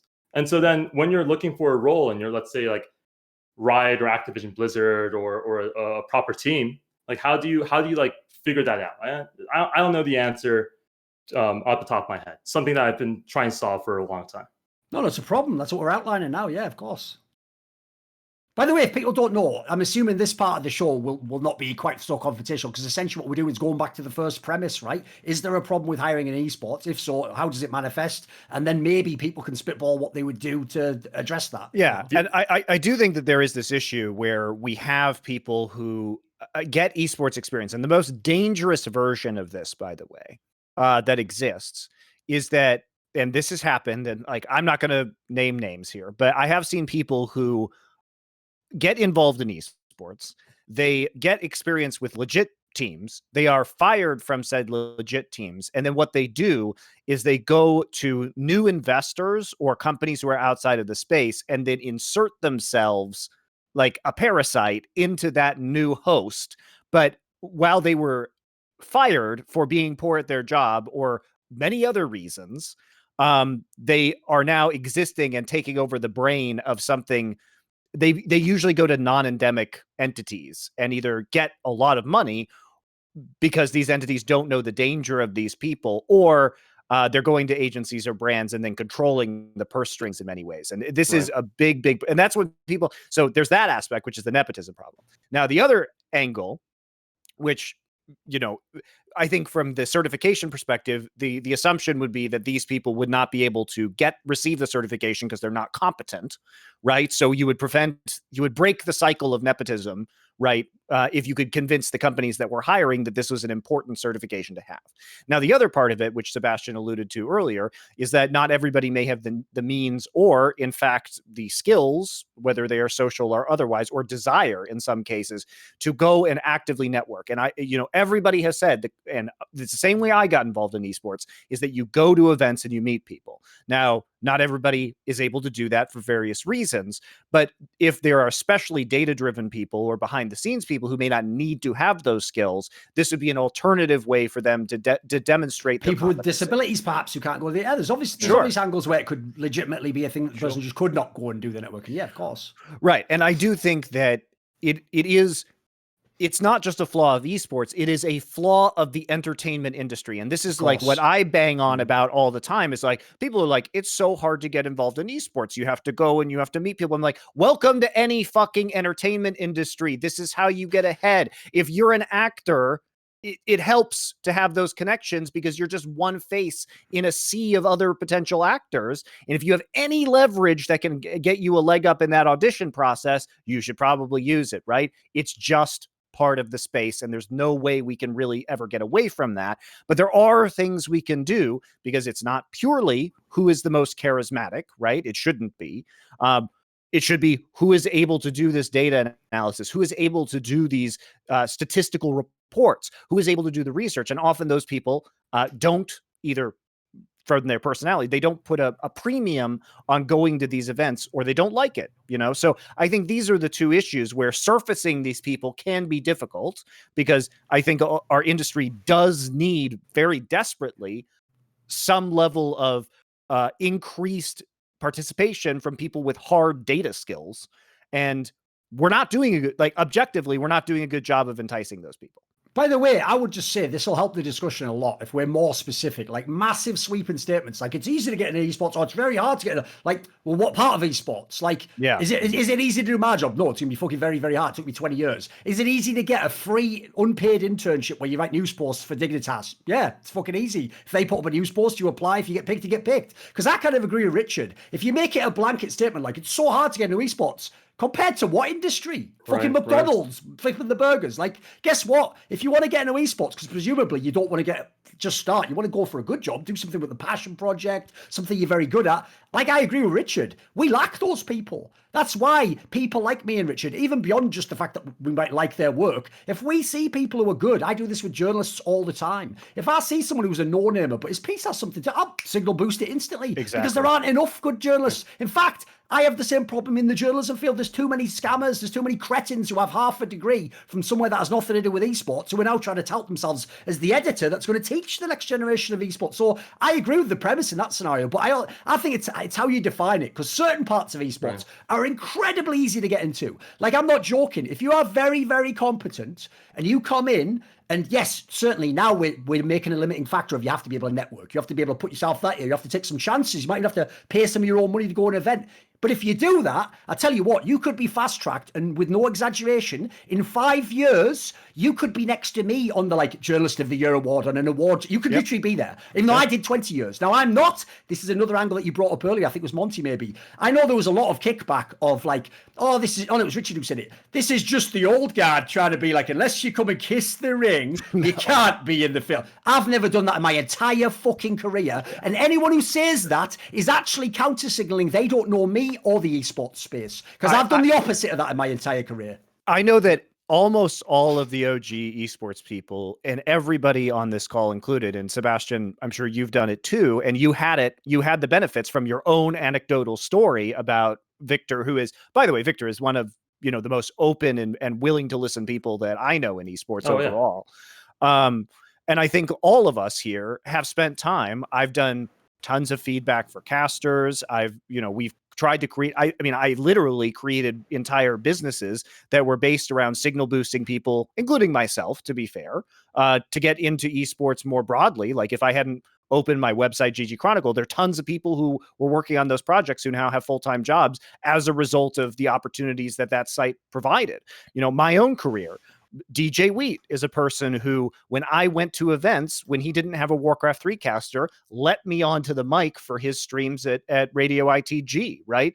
These are people who have been willing, and I've tried to pay that forward as much as I can as well. And I think that the certification is certainly valuable, but another thing that I think is deeply lacking in this space, the premise of it, at least. Yeah. I think that one thing that's lacking in this space is actually real mentorship or official mentorship programs from people. And I think that one thing, if you frankly, if you have all of these 50 people who are willing, who from all various sectors of the industry, law, business, casting, hosting, production, you have all these people, then why not create some sort of program? What I would argue is you create a program that says, here, select the part of the industry that you're interested in. Please link examples of work that you've done in the industry and answer these questions. So you silo it off into data, production, casting, and then you say, okay, here's the latest crop of people that we have applying, right? And then I can log in to the relevant applications. I can kind of look through them really quickly. We have some sort of system for vetting them. And I could say, hey, this person looks really interesting to me. I think that this would be a fun or interesting mentee for me to have. And then I can do that. And then we actually provide those kind of services, I think. By the way, I would legitimately use a service like that. I would do it too. For sure. That's a great idea, guys. Just to speak a little bit to that. Like esports bigger brothers, basically. Big brother, big sister, right? Somebody approached me because they were doing a scheme like that. Okay. And I said I absolutely would do it. But then some of the other people that were offering mentorship said, we don't want to be in a program where Richard Lewis is deemed a suitable mentor. And so you see... Jesus Christ. There we go. Yes, we get to a problem that people don't want to talk about in the industry at large, which is there is a new wave of people coming in who don't really seem to want to sort of live and let live with the ideas. They resent the old guard. Yeah, they've made us enemies where we aren't enemies in their mind because they might disagree. With something we say, or they might even think we are holding people back or whatever. I know that's often an angle they come with. They think we're keeping them down or whatever. I understand the frustration, but what are your guys' thoughts, by the way, Richard and Thorin and Monty? Like, what are your thoughts on the sort of there have been arguments about geolocation, right? Like, not like for the teams and stuff like that, but that like a lot of mentorship and a lot of reaching out to people is just being in the same location physically. You have to be in LA. Or yeah, New York, I mean, right? listen, I think in a digital-based industry like ours, where you're going to be doing lots of things online, and especially, I mean, we've just had the ultimate acid test for how robust our industry is in a pandemic. We were able to pivot in a matter of days, weeks, and realign what we were doing, whereas the mainstream media and television and other entertainment industries still haven't figured it out. Mate, has anyone seen any of the films that were at the Oscars? No, because they couldn't fucking make any. They couldn't figure it out. Did any of your favorite streamers stop streaming? No, we fucking won that one, didn't we? Yeah, I had to watch all them late night, Saturday night fucking boomer talk show hosts, but with in-ears badly shouting into a fucking laptop. By the way, that was with the webcam mic on accidentally, everything. Yeah. Dude, I still don't even understand that because this mic that I'm using right now is just a USB mic. Right? Like how fucking hard is this? It's literally the same level of the difficulty. industry never needed to know about any of this shit because they were doing it the old analog way. So for me, I think, look, I think the mentorship program can definitely be done in a digital environment. I think there are certain jobs for sure. I'm thinking immediately like coaching, for example. I think you need to have a physical presence for something like that. And if you're learning about certain skills in coaching, you gotta be on the ground, right? You need to learn about things like body language and for sure other little aspects to it that you can't really teach online. I also think there's a dispassionate impersonality to sort of coaching feedback when there is this artifice between you, the digital. It something translates more profoundly when it's in person. But anyway, I mean, I think in general, by and large, there are a lot of jobs in this industry where mentorship could be done digitally and online, and it wouldn't really suffer at all. Yeah. By the way, just to go on what Richard said there, just to provide an example in case someone watching the show isn't aware of all the history of esports. The funny thing about what he said there is that currently in esports, we have people who themselves, in theory, Riot Games as an example, should want to hire all this amazing talent, and they've been doing the exact opposite of certification. They literally, the two people in the call with me now, Seb, this is a real thing confirmed by multiple people. Like when you used to go to an interview for Riot Games for certain jobs, Caster was one of them, they would ask you two questions. What do you think of Richard Lewis? If you gave any kind of vaguely like approval based thing, you were out. Then they would say, which commentator is better, Jat or MonteCristo? And then this sounds like a joke, but it's not. If you said, well, I prefer Monty, they'd sort of go, let me just explain to you why you're wrong. Like, that's a real thing. Like, Riot Games that was their threshold. That was the sluice gate that you had to get through. By the way, I know casters who were interviewed who literally were asked this question, and then came back to me and were like, what the fuck? Yeah. Just before Seb jumps in as well, I want to also say I think there are areas where I would say mentorship being online could be advantageous. I think we've had a real problem in this industry with a lot of like weird fucked up predators and creeps and pieces of shit. And I can understand, say, hey, like, I want to learn about journalism, I'll use myself as an example so people can fucking meme on it. But, I've heard there's all these like creepy weirdos in esports. How do I know Richard Lewis isn't one of them? And so as a result, the prospect of having like one-on-one feedback sessions with some dude you barely know because you think he's going to teach you some lessons, I can understand why that might be intimidating for obvious reasons. And to be fair, doing it online. You're putting it that way, Richard. It's also dangerous to us because people can lie about what occurs in the one-on-one sessions. Seriously, it is a very big risk to us as personalities. Obviously, having worked in, like I say, having worked in the real world before I did all this, it was, or every time you did a feedback or coaching session in the business I worked in, which was the utilities industry, it had to have a male representative, a female representative there. You couldn't take someone into a room alone with a closed door, blind. If you were in an office, blinds had to be up. There was all these protocols to ensure the safety of all parties, right? And so I think that's another aspect of the esports industry that I think we need to pay more attention to, that we actually don't. And that is that how can we, there is a genuine need for safe environments. Unfortunately, what gets all the attention is people saying nasty things on Twitter and in game clients, and not this very real barrier to entry for some people. Sure. Because I still think we've got a lot of nasty people we need to exorcise from this industry. There's a lot of predatory individuals, for sure. It's true that there are, but the thing that I like about this industry is that there are a lot of people who will go out of their way to offer support and help to people for nothing. I don't ever take money when I do this, right? Sure. And I would never do it. And I think it's just because I really love a lot of this industry, and I want people who are equally passionate and willing to put forth their best efforts. So, I haven't had to do a lot of the things that I have to do or spend my time helping people or trying to fix caster rates in the industry, which personally hurt me. That's just not even an arguable point, but did massively benefit dozens of other people. Right, and that's just demonstrably true. But I think that what happens with the hiring process is that, I don't necessarily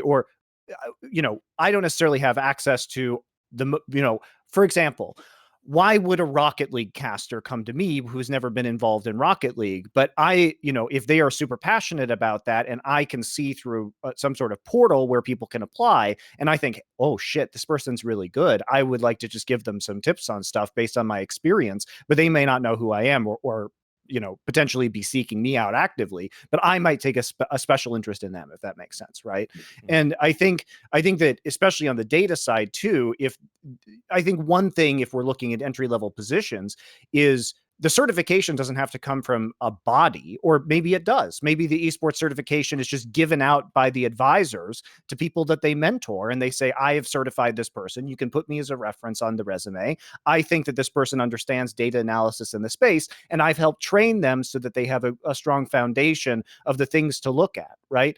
And I think if you set up a smaller body you have the big advisory group, but then you have separate groups of smaller advisors who are saying, we want to standardize these things within data, or we want to standardize these things within production or within business or accounting or whatever you have, right?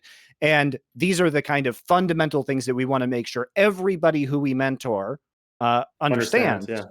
I think you do have a valuable service at that point in time, because that way they have personal people to vouch for them. As a company, if I'm hiring, I know, this person is a lawyer and they've spent time with these lawyers who I trust in the space to kind of set them up. I'm willing to hire them as corporate counsel, or I'm willing to hire them as part of their own practice, potentially, to do some work for me, because I know that they at least have a strong groundwork moving forward. And I think these kind of certifications would be valuable, because at least there's somebody that the companies can go to and say, okay, this person individually is willing to vouch for them. And it comes from a group of people very specifically in this discipline who have said these are the core skills. So it gets around that legal problem if you can't talk about people who might have had a job and stuff. So it would also get around that problem, literally. Yeah. And so I don't think you have to ditch the certification. In fact, I think the certification as just something that you can stamp on it can be good. By the way, I'll even add this in. I know now people are going to want to make it you have to flex the idea it has to be free, like I said, funded and stuff. By the way, I would go the opposite way. If we're doing this mentorship program, I would want the person to actually pay some nominal fee to show me they're serious. Agreed. Might not be $400, maybe it'd be $50 or $100. Let's say it could depend on the generosity of the mentor, But for example, I wouldn't just take random people off the street. Now, sure, again, we'd have a vetting process, etc. So it's not the same, but again, scholarships or fee waivers for people who need them. This guy, and if someone puts down $100 or something, that shows me he's serious. That counts for something, So I even think the money part, again, as long as we establish it's not a scam, the money isn't the problem. Things should cost money. People should get paid. In this case, I'm not saying I get paid, but someone has to get paid for the resources, of course.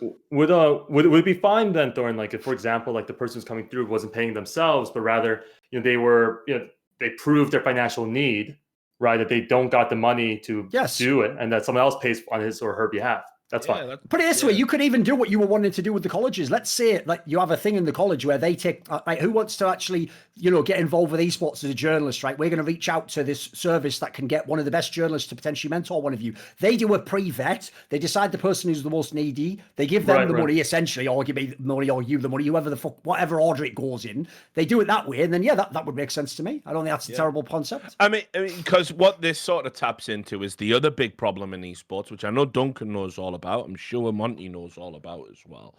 And that is that I don't think there's a problem in getting into esports. I don't even think there's a problem with access to the people that can teach you things and give you opportunities. Where there is a problem is it's a very disheartening industry, because the way you make money and the way you can sustain yourself and even acquire status and have people see your work of whatever it might be, or recognize the work, whatever it might be, they're the limitations.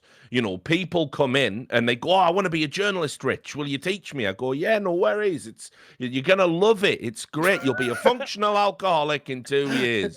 And you fucking bring them in. Everyone will hate you. And trust me, you'll do the big stories and people will literally spit on you at events. It's great. So anyway, you teach them this. And they start and they write their first article and they're hot to trot and it's brilliant. And you publish it and you tweet it out and you tell people, this is my protege, this is their article. And it gets 50 clicks and it doesn't go on Reddit and it doesn't go on social media. And you go, but it was great work, kid. Now we go and do the other one. And they go, wait, that was it? That's the big reward? That's the big esports hit? And you have to explain to them, yeah, bro, my break didn't come until fucking 10 years. You have to be serious about the work. If you ain't serious, this ain't it, because you got no money and you got no love and you got no status. We are literally the shittest tier of e-celebrity.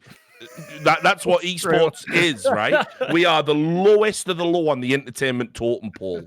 And so people don't stick it out because it's not enjoyable. There's no fun, there's no money, and you have to, a lot of my mentorship was basically encouraging people to stick around. And what would happen is the first offer they got for a real gig outside of esports, they'd go, look, Richard, man, I gave it my best shot, but this is shite, I can't. And they would go and you go with God, God bless you, I don't blame you, I should have done that. It's also that if you are successful, then you just end up with the hate. right? And people crack under that pressure too, because Sure. the level of money compared to the level of pay is very disproportionate unless you really, really want to be here. You know what I mean? It's funky, right? Because I've been fortunate to help some kids out as they're trying to come into more esports team management and whatnot. And they're like, oh, isn't living in a team house is awesome? Isn't this the greatest thing on earth? It's like, no. We had to eat canned beans all the time. I slept on the couch under the AC, right? Because the beds were for players, right? Like the beds in the bedrooms were for the professional players, and I slept on the couch, right? Like, like I agree with. There are entry points for sure for people who want to do that. I think we're talking about similar things, Richard, right? In a lot of ways, it's like, hey, like there are multiple problems in the esports hiring funnel, right? There's the problem with like people who are. The other problem with mentor-mentee relationships is because here's an analogy for you. I want esports to be like the Jedi Order, where there is a hierarchy of respect towards the Jedi Masters. We generally think that the Jedi Masters have good intentions, even if they are flawed people who make mistakes. The reality, you do not get appointed to the Jedi Council just for showing off a bit of flashy, moves with a fucking lightsaber, Anakin. You actually have to fucking earn your way in there morally as well. Yeah, Obi-Wan, maybe he fucked up Anakin's training, but he was in good faith trying to not fuck it up, right? But the other Jedis didn't like flip out and try and murder Obi-Wan Kenobi when Anakin turned to the dark side, right? But the reality... Also, if this was esports, basically Jar Jar Binks... If this was esports, the equivalent analogy would be Jar Jar Binks would just be the one who runs the Jedi Order, wouldn't he? Exactly. Be at the top of it. He's Darth Sidious, right? But the reality of esports mentor-mentee relationships is that it's more like the Sith, where even if I don't want to be a Sith Lord, eventually my mentee becomes like the Sith Order is that they kill the master eventually. So what ends up happening is you mentor people and then they try and assassinate you publicly down the line for perceived faults. And like, I don't like that existence, right? That's not why I'm here. But it happens a lot. Yeah. I mean, you definitely do see a little bit of that. I don't know how much of a quantifiable problem it is, but I've had people that, let's just say, for example, I think I've been incredibly kind and respectful to, and I've helped them in their careers. And you see them now and they say like, and again, it's because there's this need for constant political posturing in public and to be always seen to be on the right side of any happening or any argument, regardless of the facts or merits. But basically, the internet has just become one big peer pressure circus. And as a result of that, you will find people who say things that are really uncharitable, unkind, and fundamentally untrue about people they've worked with in the past. Our industry has definitely become a lot more snippy in that regard because there's now there's an upward mobility associated with that. Yeah. You don't necessarily have to be the best. You can just call the best, a bad person on whatever, Exactly. Yeah. I'll even give you by the way, whatever area, this is something that'll do it for you. This is something I've even ranted about recently because actually I'm someone who, even though I said, Seb, earlier, I have a very good track record of finding talent and mentoring. I have a terrible track record of them keeping them from fucking attacking me in public for no good reason. I have a terrible record. So by the way, one reason I'd like a mentorship program like this is because the idea is coming in, they would know that I'm not just doing this just to be I'm doing it to vet people in the industry and get good people through the door. Because one thing I realized, this is a slight tangent, but I'll be very brief with it. My anthropological observation of the relationship I had with these people, which I assumed should be, well, it's one-sided. I'm giving you all this value. I'm never asking anything in return. Nothing in return. I don't even make you work for me. I don't make you do like fucking dog work for me. I do nothing. I just give you all this value. And at the end, my assumption would be, well, at a minimum, you won't just turn around and start attacking me for frivolous. No. What I've realized is this. If you know anything about the psychology of when people are given things, and in fact, given more than they expect, people automatically feel an inherent debt. And the only way you can resolve that debt is either A, you can literally pay the person back and feel like, right, now I don't owe anyone anything. Or if you can't, and in my case, unfortunately, they can't. Like if they're an up-and-coming judge, they probably can't really pay me back. What can they do for me? In that case, unfortunately, a very good mechanism to make them not ever have to feel that kind of debt anymore is to go, but this is a reason, it's a totally tangential, tertiary reason. Like, oh, he said something vaguely political that I disagree with. That makes him a bad person, and bad people, or I don't owe a bad person nothing. Why would I? In fact, he is bad. So it's a way to sort of like psychically cleanse yourself of the fact so that's why if it was formalized, just the reason I would selfishly want to be involved in it. You know, it's interesting that you say that, right? Because I actually think the solution is neither of those two things, right? The solution is to understand that you have a debt to these people who've come before you and helped you out. Sure. And that as a result, the only way you can never pay them back, right?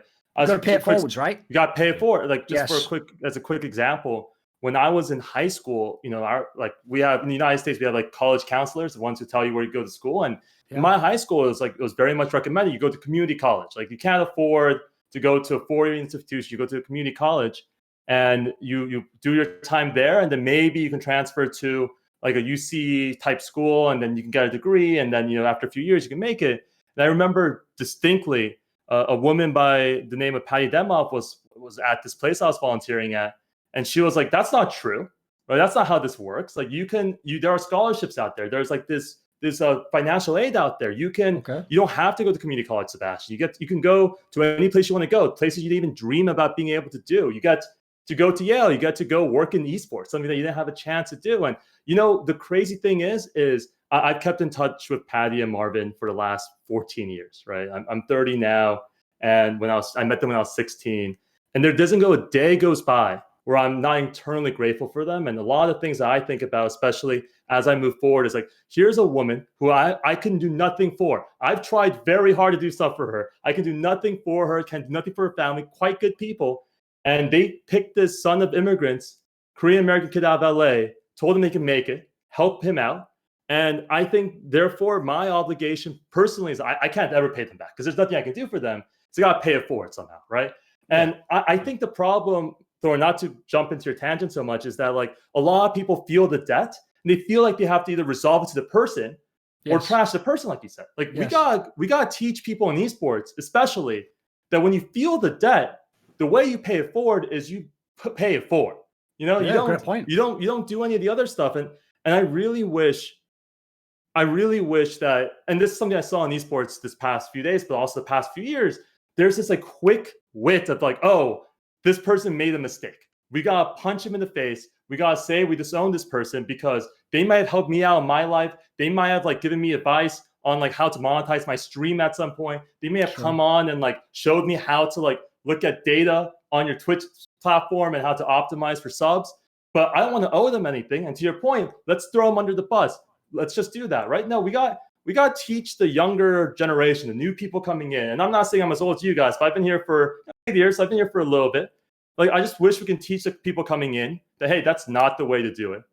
Let's take a moment. You would need to I mean, that's beyond the purview of esports. Unfortunately, as I said, society, humanity. You know, I'm definitely not going to get into this. Can we even change it for our industry? That's my question. I actually have I don't think so. I can change it for society. I think unfortunately, what social media is very good at the non-committal witch hunt. The idea, like, so we realized somewhere along the line that burning people for being witches was actually not very cool. Yeah, and not a nice thing to do. Yeah. And we said, you know what? The smell of burning flesh, it's a bit off-putting, isn't it? So we did, so we stopped doing that, right? I don't know, I've never smelled it, but yeah, if you say so. So then what's happened, unfortunately, is the mechanisms by which social media work is essentially, if you want to do a digital witch hunt, and you know, we're not physically harming anybody, but we're certainly torturing the soul, torturing the psyche. We're making people feel like completely overwhelmed with hate and people misunderstanding them, and people want to wade in and try and correct people. I mean, that's all social media is good for, really. That and helping pimp out whatever the fuck you're selling. And so as a result, unfortunately, that is a societal problem. That's a cultural problem. You can't do anything about that in esports because the generation that engages in that is the generation that is essentially the lifeblood of the industry. And we're too far gone on that front, unfortunately. One mistake, and you must be thrown on the digital bonfire. I gotta be honest with you, Richard. I know we've agreed to disagree on a few things, but I hope, man. Deep down, I hope you're wrong. I think I probably agree with you on this point, but deep down, I hope that's basically the subtitle of Richard's career. We all hope he's wrong, but sadly, he fucking never is. Like, because I hope you're wrong about this. Because, like, I don't mean for society. I think you're right. We're far gone for this in society. I hope that at least in this space, like in this small corner, like you said, the bottom of the influencer totem pole, the space that we think that is incredibly welcoming in a lot of ways. Obviously, I think there's some issues on the other parts, but incredibly welcoming, that we can, like, by example, but also through action, show that, hey, don't treat people this way, at least in this subsection. Don't be roasting, like, have an open mind. Let's have a nuanced discussion.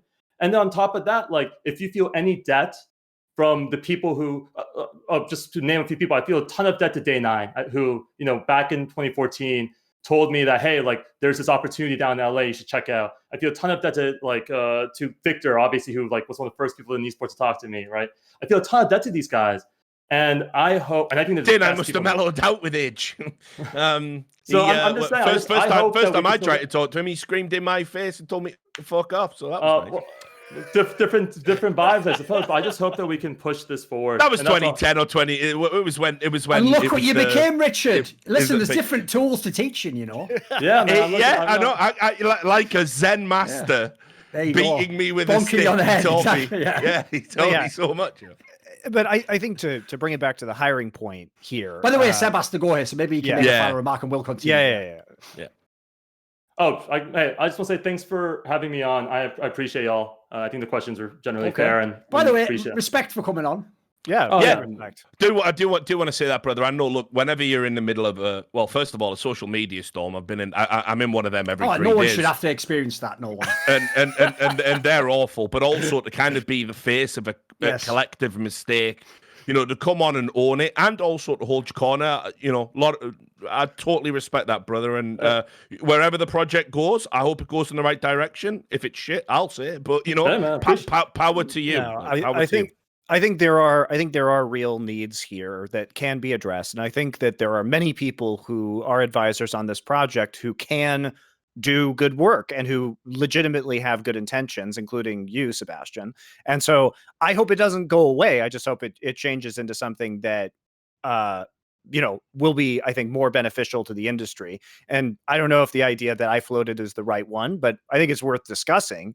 But I have faith that, you know, this can go forward. And I in a way, like, you could talk about the negative publicity that you got, but there is no such thing as bad press. That is true. And at least people know what it is now. So if it makes a transition into something else, people will discuss that. And if it gets better, people will notice. Yeah. So I think that there is a lot of power here. So I don't want you to shut the whole damn thing down as a result of some idiots memeing on the internet. You definitely shouldn't be disheartened. You know, even though I still think, like, I stand by my comments about what I believe it was in this format. But at the end of the day, if you're going to revise it and have another pop, I don't think failing on the first attempt essentially is anything to be disheartened about. I mean, if it was, you know, me and Duncan wouldn't be here, probably Christopher as well. You know, so. Hey, and by the way, me as well, right? I wouldn't be here if you know all the failures I've gone through. It's funny, like on the Twitter storm bit. It still feels nothing compared to when sponsors didn't pay on time. Just as like an aside, right? Like people have been reaching out to me, and I appreciate everyone who has, being like, "Hey, you okay in the storm?" I'm like, this is nothing compared to your. I'm not like, who's a sponsor who I don't need money from anymore. Like let's just say, let's say you know, when your energy drink company based in Europe somewhere says that the wire's been on its way for 3 weeks, and you got $15,000 in credit card debt, and you're about to go bankrupt at the end of the month, like, that's a whole lot of stress. This, I think, honestly, I just want to say thank you to the community, right? Like I'm listening, we're listening. Esports has done so much for both myself and my family. I wouldn't be here without it. At the end of the day, it's the community, the people who give it the energy. And look, maybe the next attempt will be, almost certainly the next attempt will be less public, right? Like we'll try to get some stuff done behind the scenes, work with good people, and try and move the space in the right way. But at the end of the day, I just want to say appreciate everyone on here as well, and thanks again. Yeah, thanks for coming on, brother. By the way, see you, mate. No, it's okay. I was just going to address the viewers now, mate. It's okay. Oh, peace. Are we still live now? Yeah, it should be. Right, so basically, here's the thing to say. Don't leave yet. Like, obviously, he actually had to go. He basically had a timer. He gave us more time than we needed, actually. Like, unfortunately, we had the delay earlier that cost time, and he actually asked the people that he was going to go and meet to give him some extra time to join into this session. But we'll continue discussion now. And also, the other thing is, I've just tweeted this as well. Remember, unlike past episodes, because we've now implemented the grog coin thing on the Discord, at the end, we'll also have some viewer questions, right? Well, not viewer questions. People who paid the grog coin, right, Monty? Don't we have some questions at the end to kind of finish up? So, okay, what major topics do we talk about now before then, though? Basically, the show ain't over, folks. But there won't be anyone saying, look, I hear your concerns, and I agree to just, like, we'll just skip that part. Do you want to tackle any of the other stuff in a different show that we brought up at the start, or do you want to deal with some of that now, potentially? Is there anything that could fit in a reasonable time frame, Richard? I'm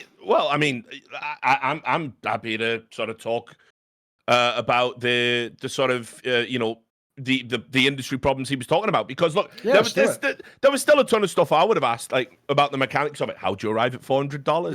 I would have roasted him all day about all that shit, but that's fine. The problem is, though, Richard, if you notice, his style would have been like, look, the $400 was wrong. I acknowledge that. Like, I've said that. But like, this is why Seb's the perfect guy for that, because he understands all the corporate mea culpa language. But obviously, if people don't know, he was amazing. Richard Lewis don't give a fuck. No, he was very, very good at it. His magic doesn't work. His defense was fantastic. I'll give him that. Yeah. Very good. Yeah. Problem is, better offense beats better defense. We all know that. Yeah. Well, I mean, I don't know what you guys want from him. If he made a mistake and he refunded all the money and he's rethinking the entire program, and he's coming on here to discuss it publicly. Like, what do you guys want? I'll explain why again. Like, there's so many issues to it, because it's like, all right. Clearly, this is designed with profit in mind somewhere along the line, or it wouldn't be. I know he said he put his own money into it, but at the end of the day, it's not some altruistic esports, fund of excellence where he operates as essentially a bursary and pays for people to get the accreditation. No, what they essentially said was, as a business idea, people are having a hard time getting hired by esports businesses. Esports businesses are telling us we're having a hard time hiring competent people. We will be the middlemen in exchange for $400 from you, and probably in exchange for some money from you as well. And so essentially what this was, it wasn't like some super high level fucking accreditation or an exam written by competent people to test your knowledge, your theory to be applied in a job you were working. It was essentially a paid service of networking where we will give you a bit of paper that says you're good for an interview. We'll do the networking for you. Yeah. That's all it for you. It was almost like an agent. It was almost like an agency, essentially, is what he's. Which, by the way, if he made an esports hiring agency, I think he'd do very well, and I think there would be a welcome service. Here's the other thing: is that the way that this could have been paid for, that would have ruffled nobody's feathers, is if, for example, you are an executive within an esports team, and many of them did have people on the advisory board, and you said, okay, in return for surfacing better candidates, we will pay a headhunting fee of X% of this person's salary, which is a normal headhunting practice, right? Therefore, the people who are getting certified are not actually paying for this service, and it's the hiring. If the people who have this problem, because remember, this is the hiring people who have this problem, then they should be the one paying for it. Yeah. No, look, I certainly agree with that. But clearly, this company was going to double dip somewhere along the line. Here's the thing, Monty. You've got $400 up front. So I'm just going to say, if you're paying $400 up front to get the paper, and as you said, they're also going to go to the companies and go, hey, look, this person's paid $400. They're going to come in. Like, there's obviously going to be some fees at that end as well. And that's why I think the business was... I'll say, I know it doesn't sound like who Seb was when he was sat there talking, because he seems a lovely guy, but I think the nature of the business, not him, not the people behind it, but the nature of the business is an inherently cynical grift and cash grab. Especially as it would scale. Listen, eventually it would... Here's the thought. We'll make a point now, by the way, and then we'll just switch the boxes so they're all fixed. Don't worry about like the tech problems, etc. I'll just make a last point here. First of all, I agree with Richard. The problem here, and by the way, this is a larger problem in esports, is what people love love to do, think of the example of the fucking Phantom Menace, Monty. You don't just go out there like, I'm an evil bastard and want to rule the galaxy. Everyone do it. No, because then they might stop you. What you do is you go, I'll be the guy behind, I'll be the power behind the throne, and I'll bring someone forward who looks like they're an innocent person, and they have just the best of everyone. Look, we need a lot of peace and security. Like, you say all the right things, right? So here's the thing. Based on this conversation, by the way, I ain't a fool. He might have just been very good at talking. I'd have to vet him more than just this fucking conversation, saying some nice things. But okay, he was given some good markers that he was a genuine person. In fact, that's why I even told him I'd have made it personal. Because when he went with his background to esports, when he went with how he owed a debt to those people, that's a brilliant angle to set up the premise of why you're doing this, by the way. He didn't do that before, though, right? But that gives me some reason to believe,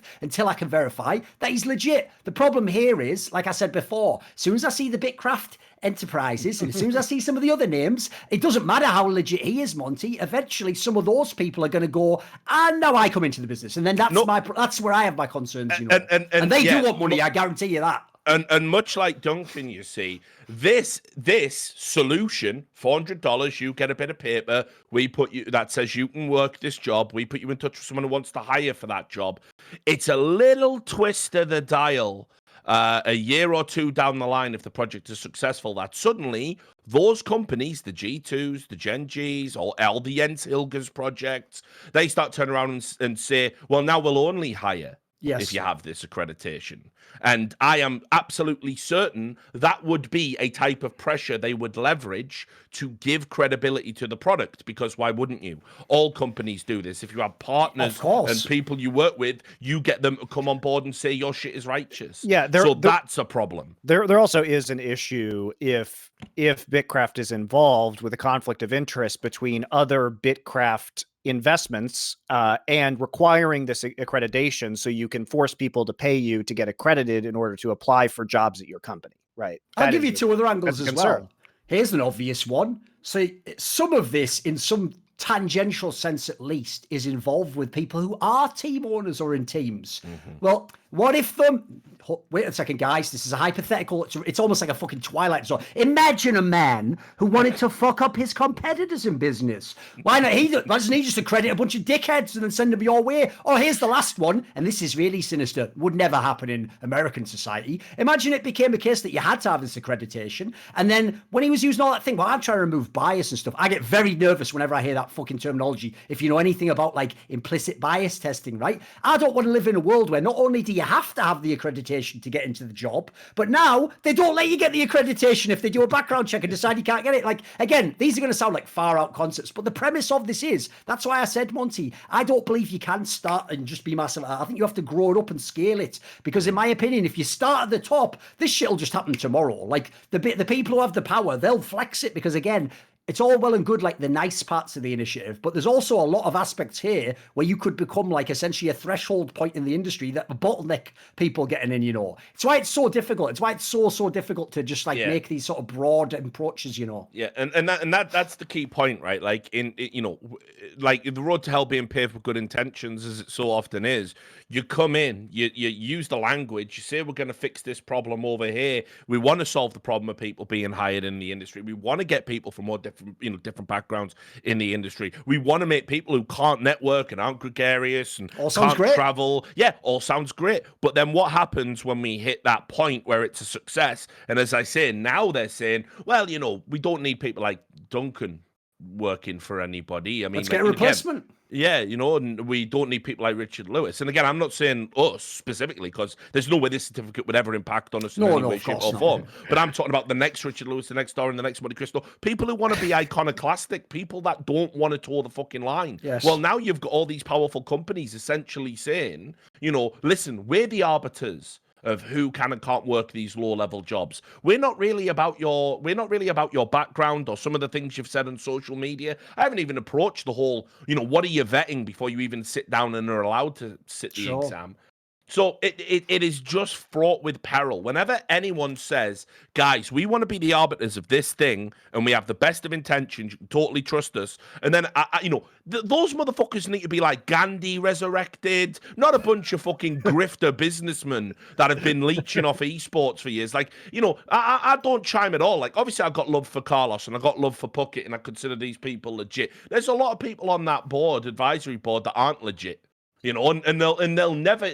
I'll never trust them to do what's right for the industry universally because they never have. They've never given me reason to think they'll do that. I'll just say this. There was people on that board who not only have literally slandered me in public and said outrageous lies, but even worse, some of the people who I alluded to in that esports industry video of this is why I left it, they're on that fucking board. They are the people I left the board. They were the ones where I said, like, these bozos are doing stuff like, only women can be nominated for the award. Like, I don't want those people being in a position where they're the ones, like, educating the next generation.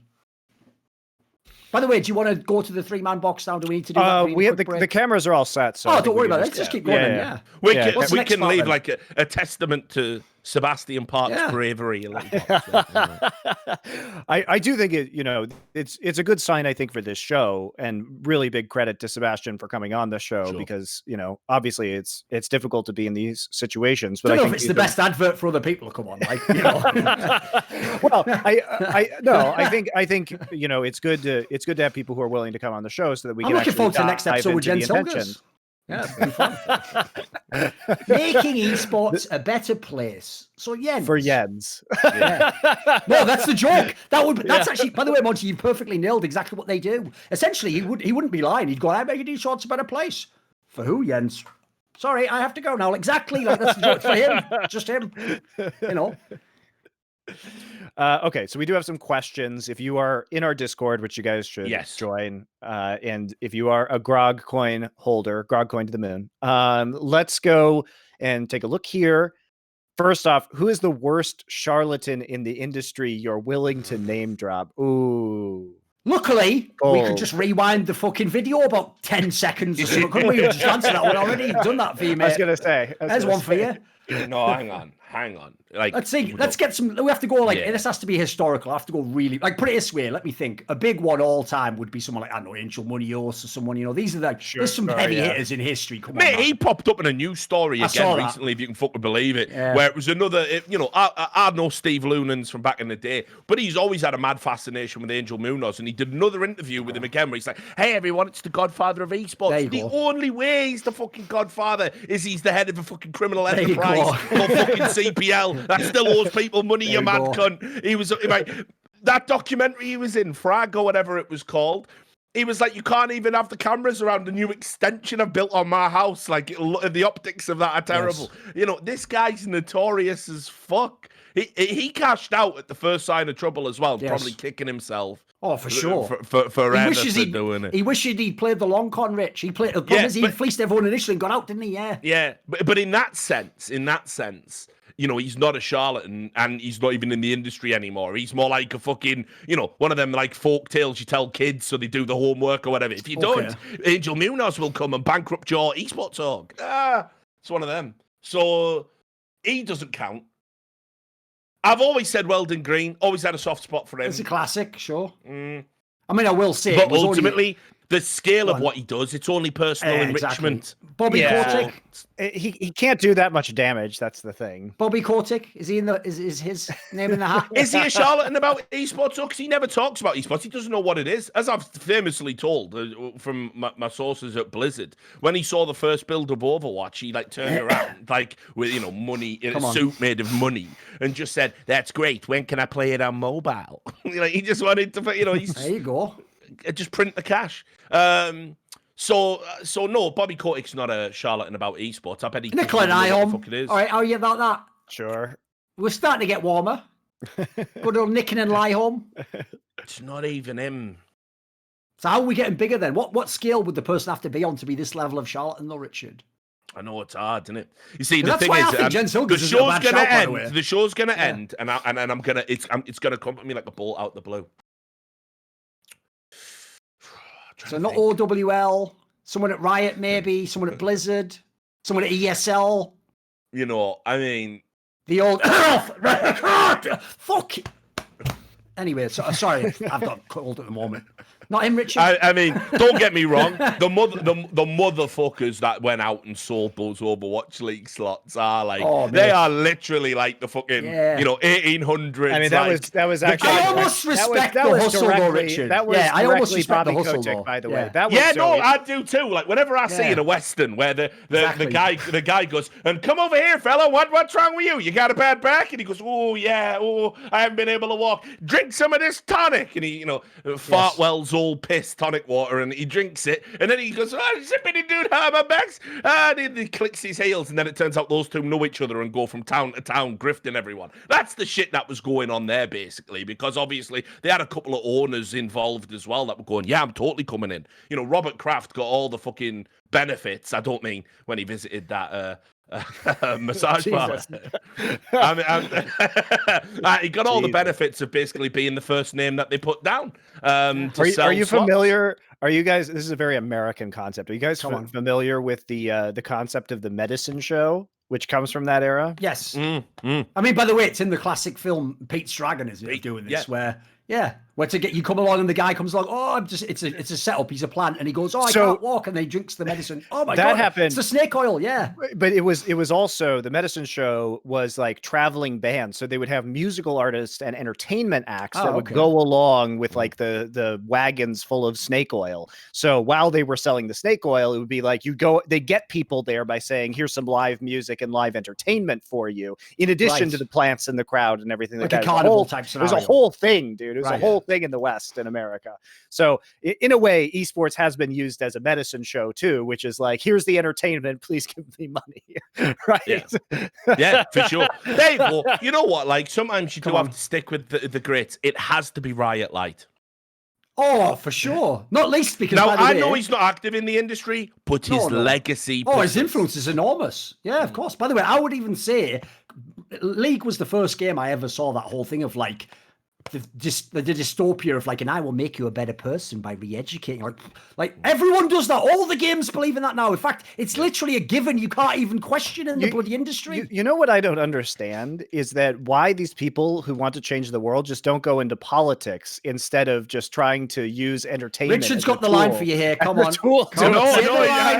I'm not going to say the joke. No, I'm not going to do it. I'll tell you why they don't, because they can't. But they want to, and and what you'll find with a lot of these, sleazy, socially mobile grifters and hustlers is that they do want to be in politics, but what they want to do is they realize the road you walk has to be, I have to dominate this little subculture here. I have to bend them to my will, get to the top of that, then I go to the next thing, and then I go there, and you eventually translate that into look at all the cultural capital I built, look at all of this over here, and then you get to be in politics. If you know how to shake the right hands and grease the right palms. I have no doubt, by the way, that if Light could be in politics, and let's be clear, he left under a cloud of weirdness from League of Legends following allegations of all sorts of behavior, a story I investigated myself, and I'll tell some funny anecdotes about it now. Statute of limitations is there.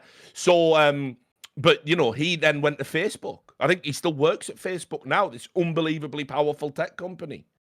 And so where do you think he goes next? Understand Light's story. That's what makes it so compelling. I know this from interviewing all of the women that he had weird, fucked up relationships with, because I wanted to write the definitive story. But nobody, and I mean nobody, would publish it. What was bizarre is that for the average person, if you have a weird relationship with your significant other and they don't like you and they want to say something bad about you, games journalists usually run to you, holding them up. Please, talk into the dictaphone. They would love it if they could find an ex from me who went, Richard Lewis was shit in bed, selfish lover. He was, he was negative to me all the time. Like to be pissed on. Yeah, I have to work in esports, Duncan. I have my queries about that, for sure. Yeah. So anyway, but for some reason it was just completely out of the purview of all of these publications. I sent a story to other mainstream publications when my publication wouldn't run it. I consulted with like lawyers. I was saying, why this isn't? None of this is like libelous or slander. Why won't people publish it? They were like, we don't know. The masthead should protect you for that. I don't think you'd be liable. That'd be very hard to prove a defamation case. no one wanted to touch this story. Anyway, the anecdote is within that story, I interviewed, one of the women, and he had, confided a lot in her. I think it was the one where he said, "At Riot, I am Obama, and you must be my Michelle." That's a true quote. But anyway, That's a fucking line and a half. Come on, it's unbelievable, isn't it? Right? Come on, this man had lines. Right. Oh yeah. So anyway, she basically said that over the course of the relationship they were in, he had said he'd had all these horrible experiences. Which, by the way, I don't find this funny or anything, but he'd had lots of horrible experiences with being bullied at school. And in high school, and it was like really traumatic emotional bullying, Sure. And so she told me that this had a really profound impact on him, and he felt very passionate about shutting down anything he considered to be bullying. Yes. But somewhere in all of that, when he got signed up to Riot and essentially had this blank canvas, Mark Merrill and Brandon Beck basically said to him, like, you will build all of the behavior structures in our game. He just went fucking power crazy because it was the old adage of the nerd bully had risen to being in complete control over a bunch of people who were just literally at his mercy. Yes. Like, you remember how he would just turn up in a fucking Reddit thread? It's mad how people forget things. They go, Richard Lewis arguing with people on Twitter is so unprofessional. Riot Light used to literally take people's chat logs from a game, jump into a Reddit thread and post a fucking comment going, you were banned because you said this on this date at this time. Pawned, fucker. And everyone would go, oh, what? Shit down. That gif over and over again. They were called light smites, they were, right? Like, that's what they even called them. They even had a name on the subreddit. By the way, the moderators thought that was all perfectly acceptable. Probably a violation of GDPR these days, but who fucking knows? Certainly, yeah. It was pre-GDPR, so whatever. So he used to do that because of his ego and his hubris. And so anyway, he basically was now trying to stop all of the bullying. He considered if you called someone shit and flamed them in a game and walked it down mid and griefed them and told them to uninstall or added them after a game and insulted them, he considered that to be bullying. And so he was going out to schools. There's still articles out there quoting it where he would say the game is a conduit to make you a better person. And we're going to teach you that. We're going to teach you bullying is wrong. The game is a conduit to the necroverse. You will be initiated. Like, fucking hell. No. By the way, my analogy for him is this. It's just the Devils of Ludon, if you know the reference to the classic 70s movie, right? This was a guy where, of course, if you know, basically Richard has to allude to it, but you can already fucking put the pieces together, can't you? You can see the missing piece in the jigsaw, right? This is a guy where no wonder he saw every single tiny flaw of someone else as like a sign of like deep-rooted degeneracy and like evil intent and toxicity, because look at his own life. He imagined himself a good guy who'd been through these experiences, and so what he thought was, a thief thinks everyone steals. If I'm like that and I'm fucked up, but I want to be the good guy, all these people are I'm gonna root them out everywhere I find it. And this guy could just find people everywhere. So if people don't know the analogy, the Devils lived on were these people where they were like a convent of nuns, and basically this one like radical preacher essentially just had too much male charisma, and these women, because they were all locked away. Again, this is a fictional work. It's based on history and theory. The idea was, because they were nuns, and in theory they've repressed all their sexuality, the notions of the idea that this man was like represented male sexuality and virility were making them essentially be them in their minds. They were the most degenerate people. They were imagining satanic orgies and him also, and essentially that's why essentially they projected it all onto this person, and they have to kill him. That's the only way they can resolve the issue. In the same way as Riot Light had to ban you for going, I'm not playing next time if you run it down. He goes, get this guy the fuck out! Like, this is why. And then he turns to Michelle. That movie. Listen, it's a great fucking movie. And also, by the way, straight fire performance by the lead actor, Oliver, whatever his name is. What's his name? The classic British actor. Olivia. No. Fuck, what's his name? Fuck. I know what you mean.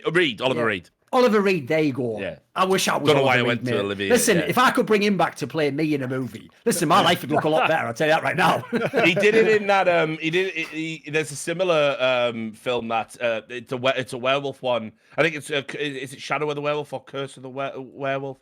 Where basically it's all just about him being a fucking Curse of the Werewolf. It's all about him just being a sex beast.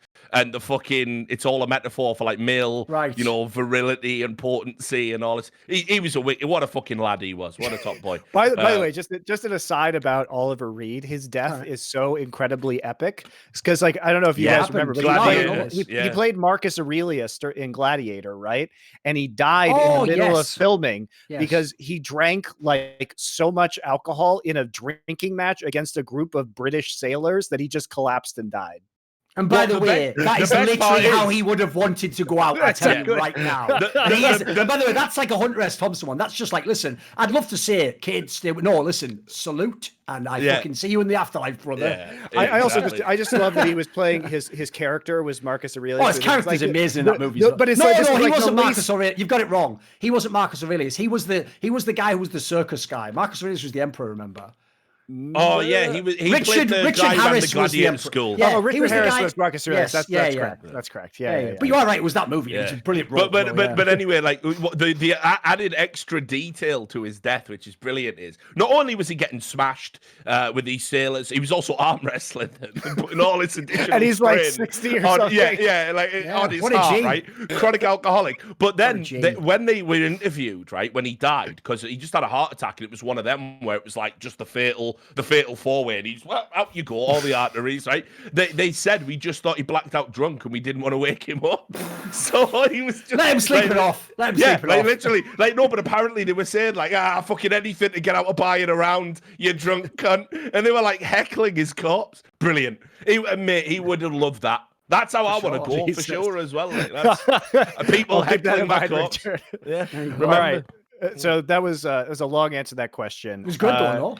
Yeah, it was good. How have each of you paid it forward with regards to helping folks join the space? I don't know, given tons of people casting reviews, talked to many people, like constantly been in communication with other casters about best practices within the space, creating my own journalism websites where then I would pay for all the costs of the website. I would even pay out of my own money to send people to events so that they could cover them, so that they would get more exposure, obviously for the website as well, but lost a bunch of money running things like GG Chronicle and my tournaments. I mean, just constantly worked with people across the space. I was giving feedback on casting just the other day to people who asked for it. So it continues constantly.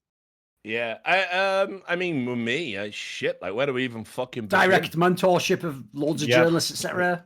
Like, I mean, listen, on a long enough time scale, everyone will call you a cunt, and just, you know, it doesn't matter what you do. I won't bring them up because I don't want any negativity directed to them. There are a number of journalists now that I've definitely given start to, helped them find work, helped train them, offered them freelance work and stuff, and you know, they all call me worse than shit now. Not because of anything I did. In fact, they always had the caveat, he was always good to me, but now he said that maybe Donald Trump isn't the most evil man of all time, so I must publicly flagellate them and say he's a scumbag. So, which is fine. Americans are not very well at the moment collectively, and I get it. So, you know, the all of those, dozens and dozens of journalists, some of the best in the industry. I think, you know, I don't want to harp on about it because I think he does all his own work. That's always the difficult thing with mentorship. You never want to like you claiming credit for what they do, but you also acknowledge that you gave him stuff. You know, Jacob Wolf obviously would be an obvious name, one of the greatest proteges, you know, anyone could ever have. Like a guy who is out there working for fucking ESPN now, literally started on my tiny website. Actually, before he even writ anything, he fucking was calling into my phone-in show, Trash Talk. So, you know, things like that. And you don't want to take credit too, because like the way people are like, thanks, Monty, for how you helped me. I'm like, I didn't do much. You're just excellent and driven. So you did it yourself, right? That's also though, Monty. I thought the Seb guy made a very good point though. That was my mistake. He actually nailed it. My mistake there was I actually didn't give them any outlet where they could have done it. What I should have told them was, because they all do say that initially, by the way, when you are helping them, like, by the way, most of them are in disbelief for like the first year. They're like, they'll keep messaging, effusive message. I can't believe you're helping me. Like, I even have people who message me like, I don't even know what you see in me. Like, why do you help me? And that's like, and you just like, I never address it directly because again, I'm not going to go to their psychological issues. I just go, look, don't worry about it. I saw something. Like, you've done a good job so far.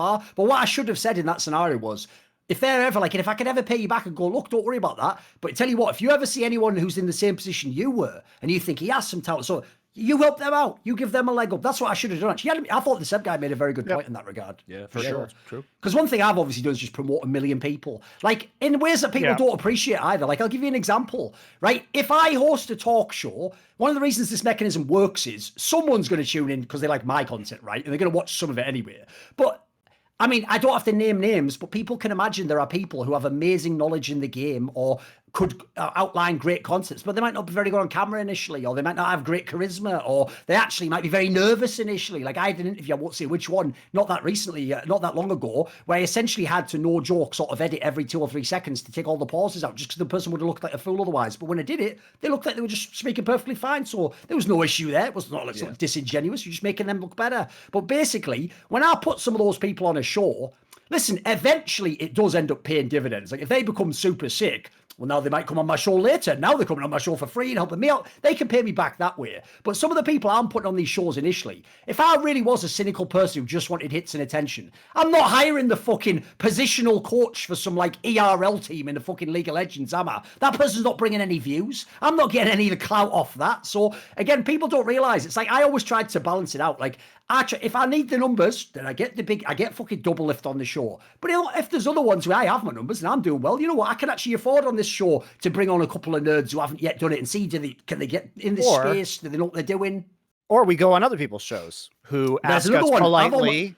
I have so rarely ever turned down requests from legit for starting interviews. people. Yeah. I did one recently with a guy who even like partially flamed me, but he did it in like a vaguely reasonable manner, where he does this podcast about Cloud9. He's like a super fan of Cloud9. Now, I know that's probably never going to get like 1,000 lifetime views, but in that case, you know what? Maybe that levels that guy's skill up, that you got to work with someone legit or ask me questions or see how out, like that can all pay dividends for sure. Yeah. I mean, I go on tons of content interviews, this stuff for free, just to help people out and to help launch them as much as I can. Yeah, even by the way, a selfish reason. Yeah, I didn't even think about that.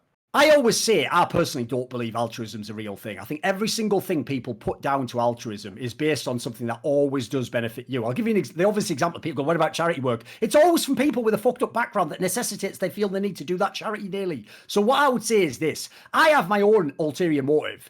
It's not ulterior in the sense of being evil. It's just another reason that's beyond the surface. I want people to do really great content in the space. Guess what? I like to read really great content. One of the best things that can ever happen to me is I wake up and I go, fuck, I still haven't figured out what angle I would do that The Shy piece on. And I see Theon wrote a piece on it. I go, fuck, great. I don't even have to write it. I'll just click on his and see if he did a good day. Bang, he killed it, knocked it out the park. Great piece. He's nailed all these narrative aspects. There's nothing better. One of the things about esports is you often get in it to do what you want to fucking see done in the space. So if you can bring someone else through who can do it and add to your life, give you value, that helps me. I take like pleasure in doing that, of course. Why wouldn't you? Also, part of rational self-interest is just feeling good about doing altruism, right? For if sure, I do an altruistic thing and then feel good because I did it, awesome. then I gain from it, right? Yeah. I mean, you know, it's like it's so crazy, that actually, if you were to sort of measure all the things that we did, I mean, no one will ever give you any credit for it. You can't do it for that. But, I think in general, in terms of like giving back, paying it forward, whatever the fuck people want to call it, my conscience is very clear. I've done, I've gone above and beyond the Call of Duty to even like housing people, like when, they're displaced, like Steel famously lived with me for a while. I'd like to unpay forward some of the ones I did, but that's another matter entirely. Yeah, no, and you do all that. And this is what I still don't understand. I mean, this obviously, we won't go off on this tangent or we'll be here all day. But, I don't understand that it's like you can have like it's like my esports career has just been replete with good works that have sort of helped other people get along, given people starts, helped launch content, helped people when they've been in trouble, helped people get money they're owed. Even just the vague threat of knowing Richard Lewis can sometimes be enough for an esports org to shit their pants and pay you your money. And I've been doing that for like, let's say realistically, not the entirety of my career, but certainly 12 years. Certainly 12 years, at a minimum.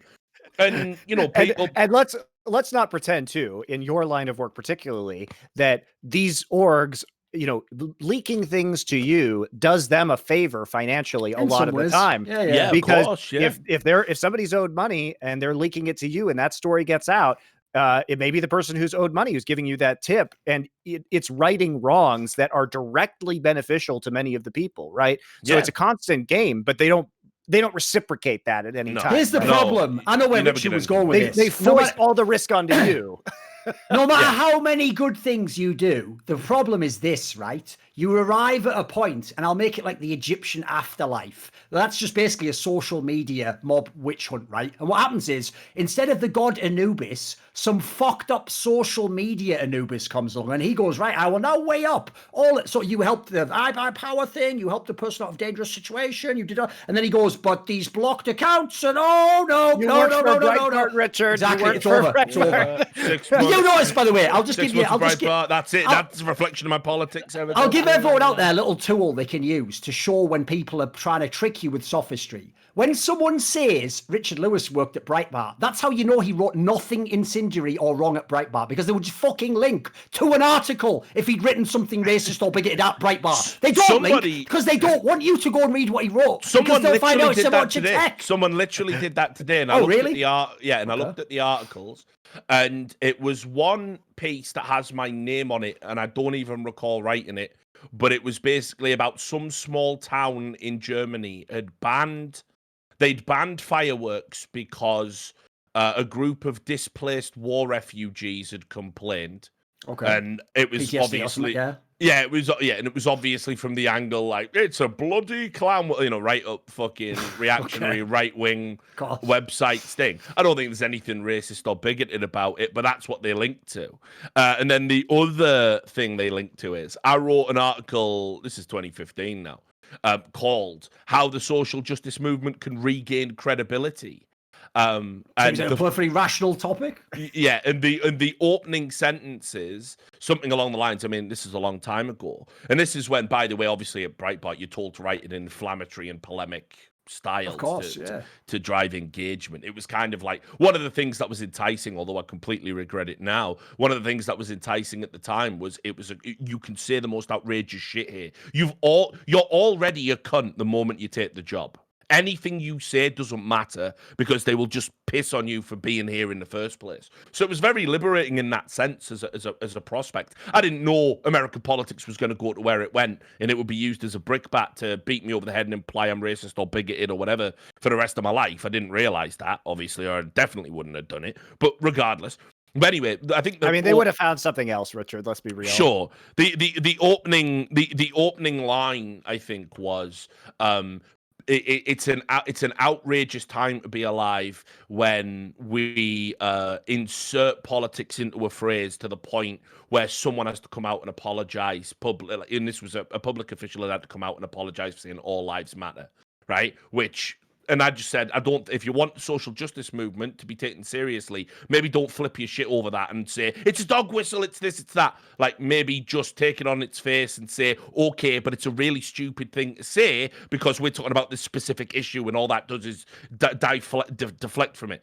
So that was the whole point of it, but they said that it's a racist dog whistle. So they're the only two things I think they found in my entire time in Breitbart. I don't feel particularly ashamed of that, but whatever, it is what it is, I guess. We'll get to the next question real quick. Who's the most incompetent con artist to have come into esports? I feel like this doesn't, like, it probably was CGS related, but most of the incompetent con artists just fail immediately. So I mean, one of the classics immediately for me is, because here's the thing, you can't say Angel Munoz is incompetent. He fucking made bank, like Richard said, he built like a mini mansion. Correct. I'll tell you one I think was never that impressive, because I don't even know what he got out of it that much, except for a little bit of scratch. Scott Valencia. Wasn't this guy just incompetent at every stage? He didn't even manage to parlay it into much beyond that. Did a couple of gigs. This is, what was his name? Shit. For people who don't know, Scott Valencia came from CPL. He did WSVG. The guy, I believe he was in CGS. He did some Riot stuff early on, I think. He did actually the PEA, which was the precursor to Flashpoint, sort of killed that project. Yeah, there's a bunch of stuff.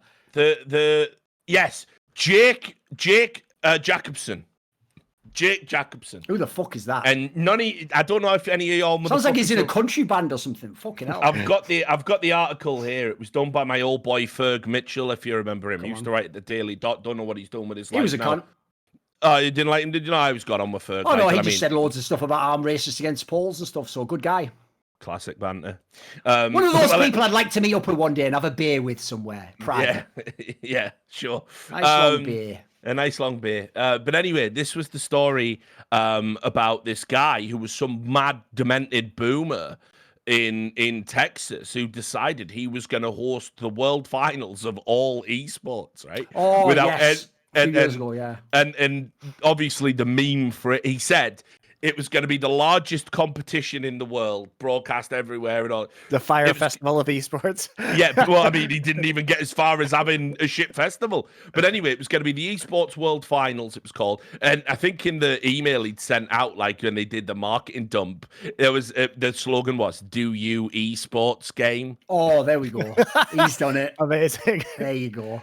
So that guy was unbelievably incompetent because he started big. He said, "I'm going to rule the world. I'm going to have the world finals of esports, the whole thing, not one game, the whole fucking thing, and everyone's definitely going to come." And he just didn't have a fucking clue. Like, so. By the way, even though if you listen to the first hour or two, the context of the whole certificate thing is now understood, in some ways, it is also tonally perfect that in theory there could still be people where the ripples of the first announcement are being made and they're going to click the link and go, this is the WordPress has been deleted, like for the certificate to make me a legit in esports. Like in some ways it's perfect that is the first initial approach of this. It already doesn't exist after 2 days. There's something about that is karmically perfect. I know it wasn't intended, but poetic justice in some ways, you know. And there was also another LAN, and this goes way back. This is like 2008. 2009, there was one called Sasaquando, I think it was, if anyone's ever heard of this. And that was literally all of the big games at the time, right? So, Counter-Strike, Call of Duty 4, all of this. All of them with $1 million prize pools. And it was just like, and we all just got sent an email dumped one day in the press, it was just Sasaquando is going to be this huge LAN, the biggest LAN of all time. And it was like, you couldn't find nothing out about the company or the people who were running it. And it was like, yeah, we're going to have the finals in Mexico and all this. It was like a fucking fever dream. But of course, it didn't exist. It was like, essentially, you had to pay a one-off fee to enter, to register your teams, and then totally there's a very real LAN in Mexico coming, guys. And it was basically a mailing scam that got mainstream news coverage. There were websites going like, the first ever $1 million prize pool, Sasaquando. Like people are just fucking idiots. Oh, that reminds me. Listen, because everyone knows like CGS and stuff. I'll give you one that a lot of people forget, which is CXG, which was a tournament that took place. I think it was technically at the very, very beginning of 2004. I think it was like in January 2004. And it was going to be an enormous LAN. I think it was in Vegas even. And the whole point was, because it was scheduled right after CPL Winter, which is one of like majors in Counter-Strike, loads of people were going to go from CPL Winter, like Europeans, on a tour and go straight to this LAN afterwards. In fact, this is the killer. Because it had even more prize money. It had like an insane prize purse for first place in Counter-Strike. Some teams were even like, well, CPL Winter will sort of be the warm-up for this LAN and we'll try and peak for the second LAN. And if people don't know the story, this one is incredible because they only got something like the first day's games done. They weren't even games in the tournament. When people arrived, like they couldn't even set up, they didn't even have like the logistics there, the PCs, the internet, everything. So as a result, everyone arrived, they spent days and days unable to like get it working, get anything going. So they had to tell all the teams that have flown there from around the world, the best Counter-Strike teams, best Quake players, I think maybe even Unreal was there. There was a whole bunch of games. All these people are there, right? And they basically have to tell them, right, well, okay, we'll make it up to you though. We'll just host these show matches though. Like you'll each play a show match. So the people are playing show matches. If you need to know how bad this was, right? As they're doing the tournament, they essentially also just go to their people, I allege, start packing things up and get the fuck out. This is going bad. Let's get out of Dodge before the fuzz gets here. So basically, there are stories where, like, like convention centers, people are opening those like emergency exits and like loading PCs from the sponsors onto vans and stuff and just taking them and driving away. And this is the best detail ever because you can go look this up. The Quake tournament was straight fire, by the way. It was like this incredible one with Cooler and 0-4. And there was this player from like Venezuela or something called El Pajuo who was actually owning the tournament. He was looking like he was going to win. And the Quake players are so fucking legit that when they just came to them in like the upper bracket final, with like 3 matches to play or something, and just go, we're shutting everything down now. They just went and played the rest of the tournament in their like fucking hotel rooms and completed the tournament because that's how legit Quake players are. Yeah. So mate, that's got to be one way. And the other thing was, this whole thing was like a fucking son who was the guy from esports, and then his dad who was some like I don't know if he was from Texas, but he was like some boomer businessman, and they were talking such a big game. It was incredible. They were doing that thing where they aren't just going, we're going to be new, and they were like, we're taking over the space and revolutionizing this motherfucker. And then obviously didn't even competently run a LAN. Like, that guy's got to be right up there, because I never even heard of him since. So I don't know what the fuck he did after that. I'm trying to find this fucking screenshot for you. Oh, there'll be some good pictures of it. Yeah. Yeah, no, I was going to say. Oh, is this for the other one? Yeah, no, I've got another one. Oh, okay. Do you remember the guys who ran the fucking Indian gaming carnival? Yeah. Oh my God. Moscow 5 went there. Ironically, Moscow 5 went to a scam. All I'm going to say is karma has a funny way of fucking playing. Here you go. Like, oh, did you get ripped off, did you? All right, fuck, was all the credit cards out? Yeah, what a nightmare, eh? Nightmare. No, to be fair, I mean, I think someone get robbed at gunpoint out there as well. Like, so. Oh, and when they arrived, wouldn't wish that on anyone, obviously. It was just like a bunch of empty tables, as all like they were about to set the LAN up, and there's just nothing there. Like, and some of these people think, Monty, you've flown from like Russia to India. Like, right, where's the tournament? Like. That is Fire Festival. That's amazing. I have put the LAN conditions that supposedly a top tier Counter-Strike competition was. And what year? This was like 2011 or something, wasn't it? This was like 2013 or something. What was 2012, mate. So it's not. By the way, when it's not even old this, school esports. Yeah, this isn't 2003 where that is what the tournament would look like. This is in 2012. Yeah, I assume he's bringing it up on screen, is he? Yeah, if he can. If not, I'll put it in the chat for everyone. That's true. So yeah, I don't want to break anything. But anyway, yeah, I mean that was grotesquely incompetent as well. I mean that was ridiculous. To Duncan's point about the Quake guys, we did something like that, but it was in 2005. I don't know if it even counts in esports. But there was a scammer called Zanubis, and he hired a LAN center when we were doing. It was one of the first. It was called. I think it was just called EuroLAN. It was one of the first times that teams from the UK and the best Counter-Strike source teams from Europe had ever met. People flew over from Finland, like Insignia Cadre with Angel Dust and all them boys. Odious, I think, was playing for them at the time. Maybe, I don't know. But anyway, bunch of boys flew over, and we got to the LAN center. People had already paid to enter the tournament, and the person on the front desk said, "No one has hired this LAN center for this tournament. Like, it's just open. It's just come in, and no one's hired us at all." And they go, no. It has to be some mistake. There's a tournament on. Maybe it's not on your books. And the guy had just basically pocketed all the entrance fee money and fucked off. So there was like a fella called Gomez, who was like a community manager of like a team, but he made money. He was like a really big salesperson, drove a fucking Beamer and that. He paid for the tournament to just happen out of his own pocket.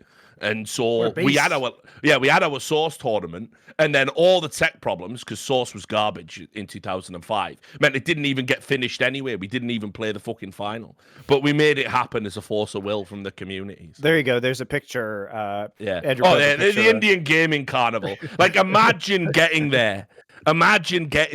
Right, and you're one of the top teams in the world. You're like, yeah, we'll go play this tournament in India, emerging big 1.6 fan base out there, and you get there. All the HLTV viewers are there, ready to get their autographs. Yeah.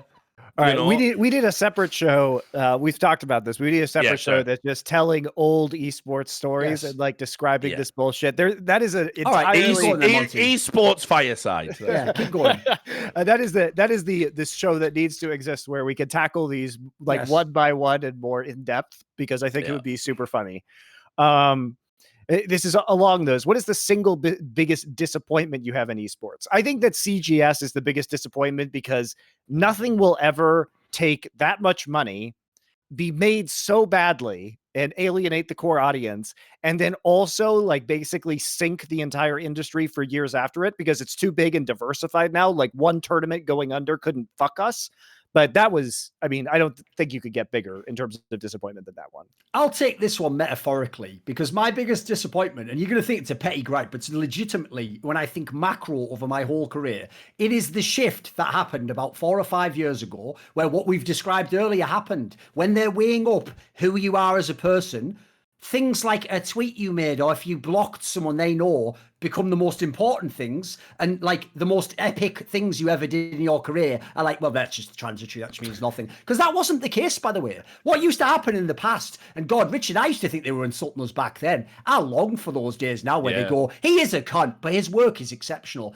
I didn't realize back then that was actually the fucking best it'd ever be. I used to go, why'd you have to call me a cunt? Why can't you just say my work's great? Now I realize they were at least giving me the fucking credit, because I always say this, what makes my job suck. Now, luckily, I don't do it for external validation, but I do unfortunately have this ridiculous thing I can never disabuse myself of, where I feel like people should have a sense of fairness. I don't know if it's like the Brit in me, where I'm just some ridiculous boomer for sportsmanship or chivalry or something, but part of me feels like you must always give someone their due. So I hate the idea, basically, that in this scenario, like, the person can just go, like, the analogy I always give is this: if you play basketball, right, and you score 50 points, but someone doesn't like you, like you're LeBron James or something, or Carmelo Anthony, they can hate on you and they can go, oh, I think he's shit, or he should have passed the ball, or he's great, but they can't say he didn't score 50 points. Here's the analogy for my job. I do score 50 points, and they go, you didn't even score a basket. And everyone gaslights me that I've never scored a basket. And I know that I'm motherfucking LeBron James for real in that shit. So, like, that's the one. I know it sounds like a petty grievance, but it extends beyond that, by the way. Because I know what you mean about that. I can get away with it, but I see a lot of smaller people get tarred like that too. I was recently reminiscing, you know, like looking at some of the old threads from like back in the day, because I was like researching an interview I did with Smyx. And, you know, it was the exact opposite in 2010, 2011, 2012. It was the exact opposite. What they used to say then was, yeah, he's got bad tweets. Yeah, he's been a rude cunt here. Yeah, he posted that on Reddit. Yeah, he said this thing that we don't like. But who cares about that? You know, look at all the wicked work he's done. You know, and what was mad was, for the longest time in the StarCraft community, even though I was the guy that came in, I'm not from your game, not from your world. I don't even play it. I don't even care.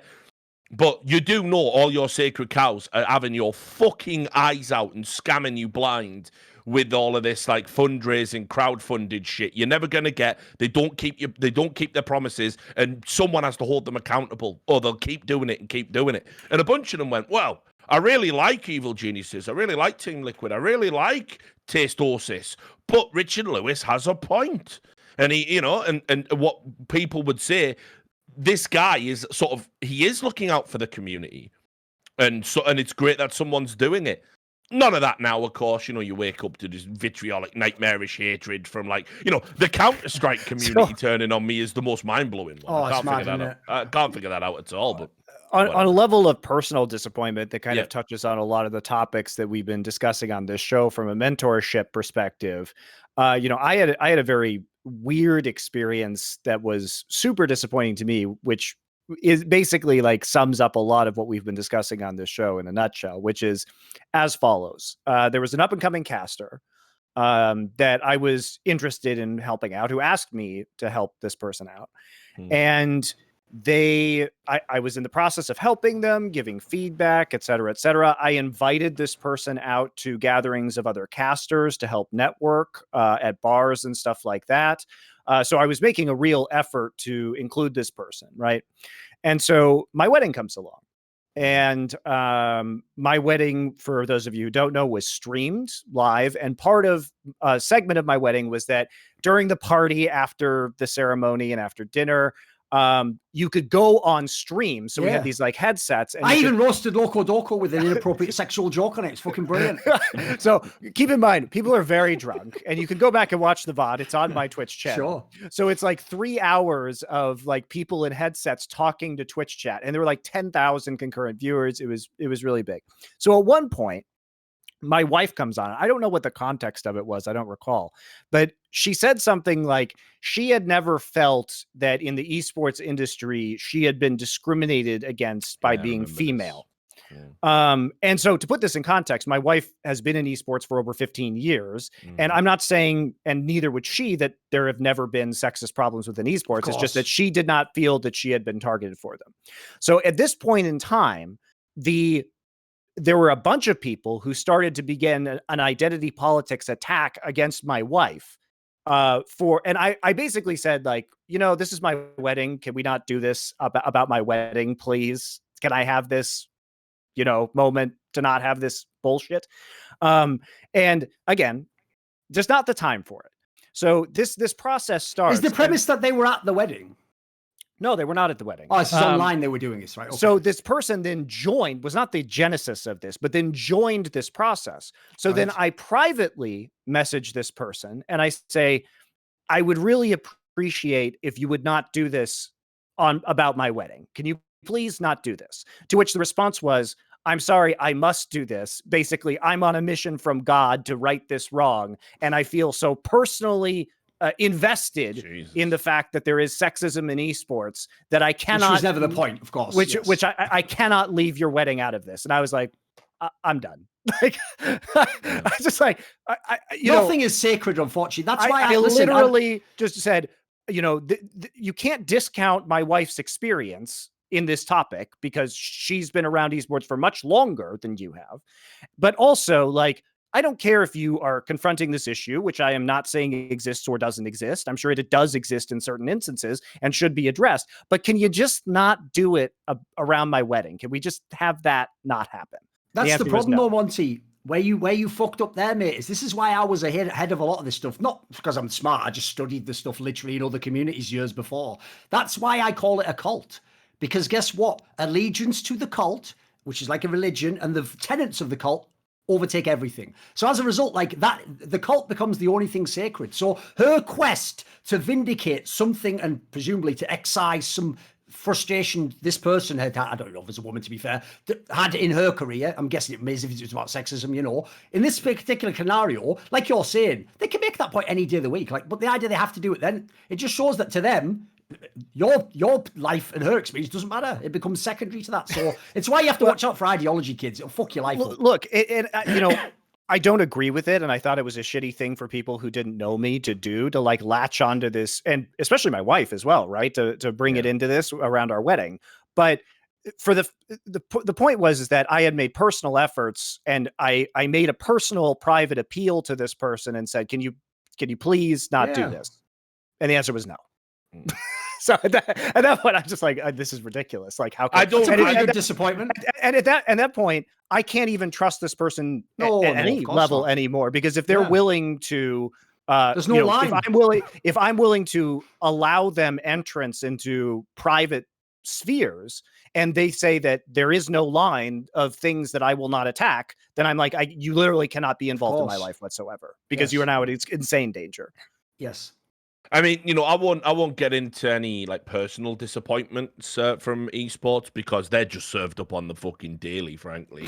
But I think overall my disappointment is just where the industry has ended up, essentially, because there was definitely there was a sweet spot when we were on the come up as a collective, all scenes, all games. I think when we'd First part of the 2010s, probably, right? Yeah, because what had happened was there was a big shift in that we got rid of the tribalism. It was like, you had League of Legends fans watching Dota events, you had Dota fans watching StarCraft events, you had everyone watching StarCraft events. Yes. Then it was like, then people wanted to graduate to like FPS, and everyone was kind of supporting everyone else. It would be like Reddit threads, like beginner's guide to understanding this game, so you can watch this big tournament. Yeah. Cross-promotion. Yeah. Cross promotion, the concept that a rising tide raises all ships, and it was the only time I would say that was when you could use the word community and it not be cloying, mawkish, and false. It made sense then. It doesn't now. We don't have an esports community now. We have an esports industry, and we have loads of little fucking diverse except the fandoms. Insight on Esports Discord community. Exactly, where we bring together. It's a little enclave, But and so basically, you have all these groups of people that as I say, they don't even. They'll never watch another game, and not only will they never watch it, they actively hate it, and they will actively go after people that do. And I feel like fandom culture has ruined esports. I feel like American sports culture has ruined esports. I feel like money. I feel like politics has ruined esports. Again, American politics has ruined esports. Let's be specific. American culture has ruined. American gameplay has ruined esports. Yeah, American gameplay has ruined esports for real. Yeah. So it's like it basically, when I look at what it is now, it feels like a vehicle and a conduit for people who just want to make money over the new hotness. Doesn't have the soul it had, 8 years ago, 7 years ago, maybe 6. It's lost that.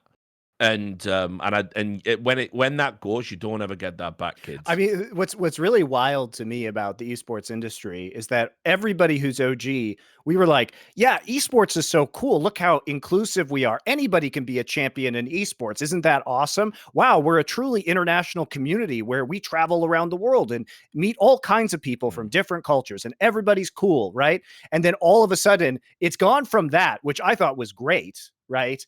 And now everybody's like, look at all these problems with bigotry in esports. I'm like, holy shit, this has always been one of the most progressive, cutting edge industries, which is something I've always loved about this industry. And it's so bizarre to me to have something that has expanded my worldview. It's allowed me to live in many different, in Asia for 5 years. It's allowed me to travel all over the world, meet all kinds of people. I think generally, of course, there's shitters in the esports community, but I think as a viewership, people were way in advance of like accepting transgender people and like celebrating their careers and accomplishments. And so it's wild to me. And sure, there are always going to be legitimate grievances, but to me, I like the focus being on, look how awesome esports is as this massive, globalized, cutting-edge industry that is very progressive and is inclusive. And now everybody's like, look how not inclusive it is. I'm like, are you joking compared to the rest of the world? No, but like the best thing about what we do and the existence of digital spaces, is that, first of all, when you get into a competitive game, a competitive pursuit, when you get into esports, you can check all the baggage what you don't want at the door. You get to be who the fuck you want to be in a game. You get to express yourself how you want to express yourself. Exactly. This isn't even. It doesn't even have the limitations of real sports. It's even empowering, by the way, to people on disabilities. Like if you can't run in real life in the game, you run just as fast as me. Do you know how like depressing it can be for like really good athletes that have like injuries that basically mean that's it, you don't get to play football now, you're never going to be that guy because your body won't let you do it. Go look at Olaf Meister, one of the greatest players to touch CS, had a terrible knee injury that stopped him being I think it might have been a hockey player for him. But there's stories replete with that. People who were rejected even by their parents, put onto the streets, find solace and togetherness in what we've built here in esports. And as you LS say, was homeless. There's all sorts of examples. I mean, obviously the double lift story is another famous one.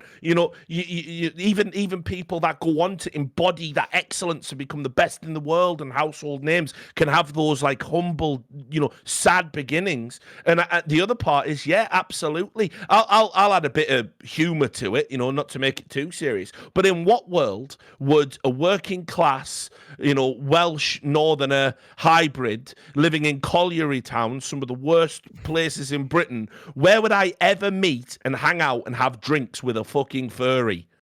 When would that happen? Because I'll tell you, down the working men's clubs, right, like the Comrades Arms I used to drink in, as it was called, no one's coming in wearing a wolf costume going ooh-woo. That's not happening, right? And trying to nuzzle you and that's not going on. But like, I know many people are like, even things like that, peccadillos, essentially. I'm completely on board with it.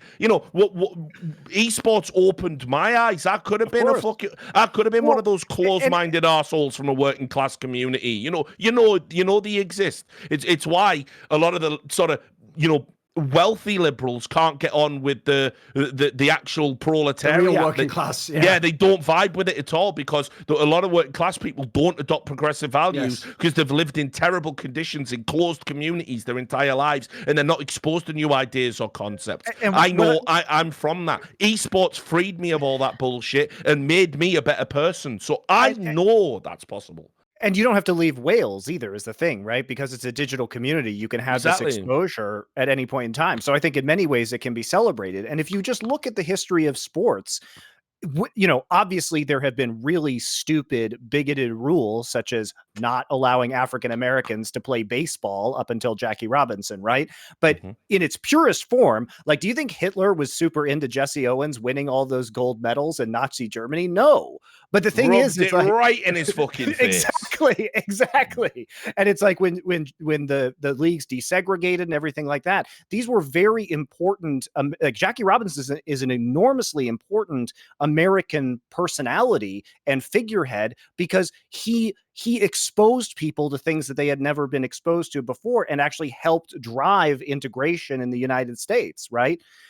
So there's a lot to like about how progressive sports can be, because at the end of the day, if somebody is on an even playing field, and that's the key thing, and oftentimes, I'm not saying esports is perfect and we can do more to even that playing field, but with an even playing field and with that opportunity, everybody just has to acknowledge the excellence of whoever wins. And it doesn't matter what you think of them, right? They are the victor. They are the champion. We must acknowledge them. And I think that's one of the great things about sports and esports. I'll bring it back, though. Here's the problem. Monty was addressing it on the surface there. Like, but look, how can you say what is just factually inaccurate? That this is a place rife with bigotry, where it's celebrated, promoted. Nobody cares about any of the values of, humanity, civility, freedom of speech, whatever it might be, right?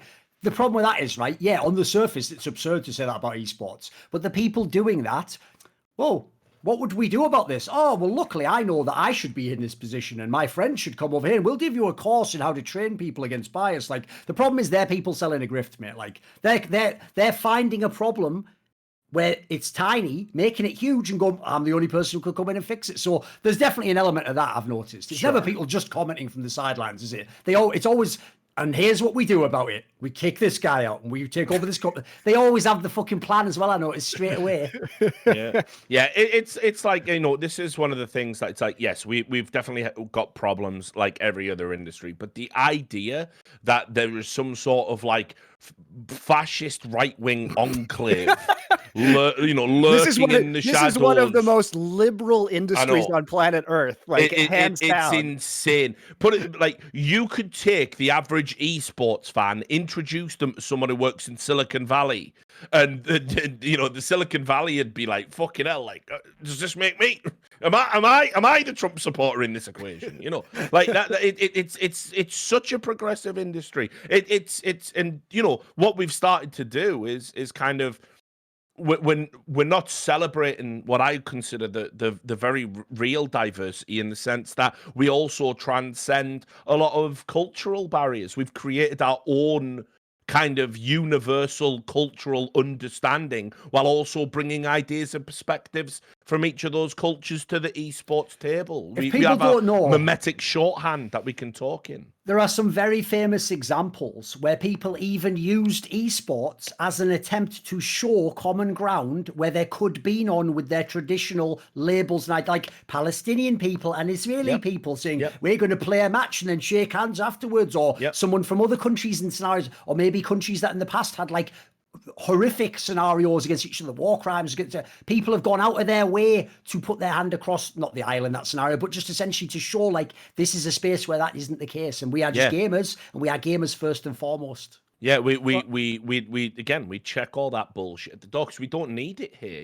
It's nice to have an understanding of history. It's nice to have an understanding of geopolitics, I suppose. But you have to be sensitive of certain issues, obviously. But the reality is, like, you don't have to bring that here, and nobody encourages that. I don't see a culture of hatred in esports. I never have. I've seen the exact opposite. And what always leaves me a little bit jaded is, when you see people that have been the beneficiaries of all that goodwill then start to seep poison back into the space that was so welcoming and supportive of them. That's some of the most disappointing shit ever. When the person who didn't get the harassment, even if it does exist in tiny areas, not with us, then turns around and goes, "Oh, it's more than ever." Essentially, just lies and goes on the grift themselves. That's probably the worst. That's one of the worst betrayals you ever feel.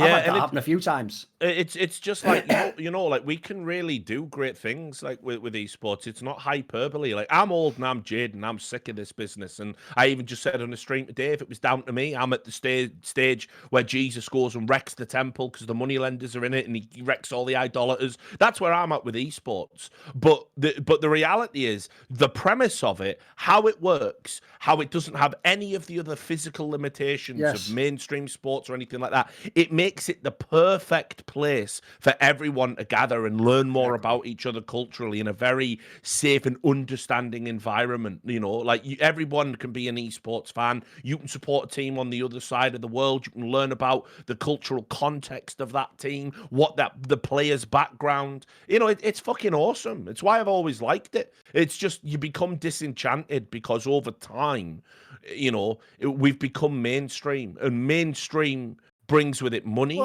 and it brings with it attention, and it brings with it problems, and it brings with it the grifters and the endless hustle that you just and that's what's been depressing. We're turning into something it doesn't have to be. Oh, that's it. It's there. It's over. Yeah, I mean, just in terms of my life, if I hadn't watched Korean StarCraft in high school, I never would have gotten interested in Korea or going there. I never would have moved there. I wouldn't have married a Korean American woman. It's become a huge part of my life and something that I enjoy very much outside of esports, right? It's just a part of my existence. Duncan, a man who's routinely called a bigot, moved out to Korea, learning the language, living out there, loves, and like actually goes hard on the culture. You know what I mean? Like not like the surface level shit. I like Korean barbecue, which he does. Fair enough. But I mean, like actually learning about the culture. I was reading books about the history. Of course. Mentality.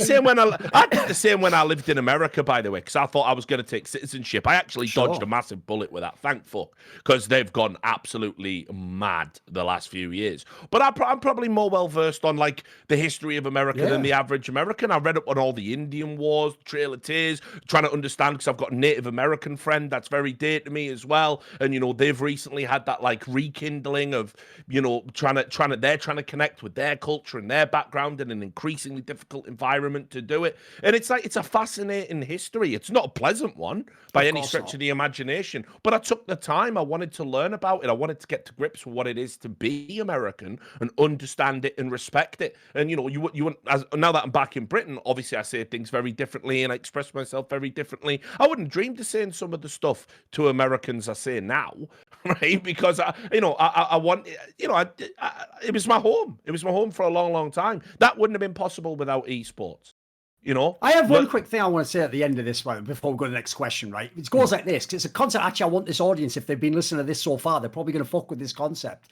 There's a mimetic tool that is applied constantly to imply that all the people in this chat are bigoted in a way we are provably not. And it is the concept of skin in the game. So say someone says, like Monty, but I moved to Korea and I married an Asian American woman and I've actually promoted Koreans my entire life. Someone will go, that's like saying I have one black friend. It isn't at all. That's like saying every one of my friends is black. I celebrate black culture. I love black culture. Oh, someone with me now is black. I give money to black charities. I've never ever committed a crime. You know what? That's called skin in the game. You are provably the least racist person. It's fucking stupid. So when people tell me I hate women, then why the fuck would I have got all those women who could offer me nothing except their sick content and promoted them endlessly? Why would I have done it? Why would I even, up until about the brink of her saying outrageous shit, said about one of the commentators who'd been actually very, very rude about my career, up until the very brink of when they totally crossed the line, I still told the community, I hope you can look past the things this individual has done and said and still appreciate the quality of their work and the fact that we need them in this game as one of the best in the game. Like,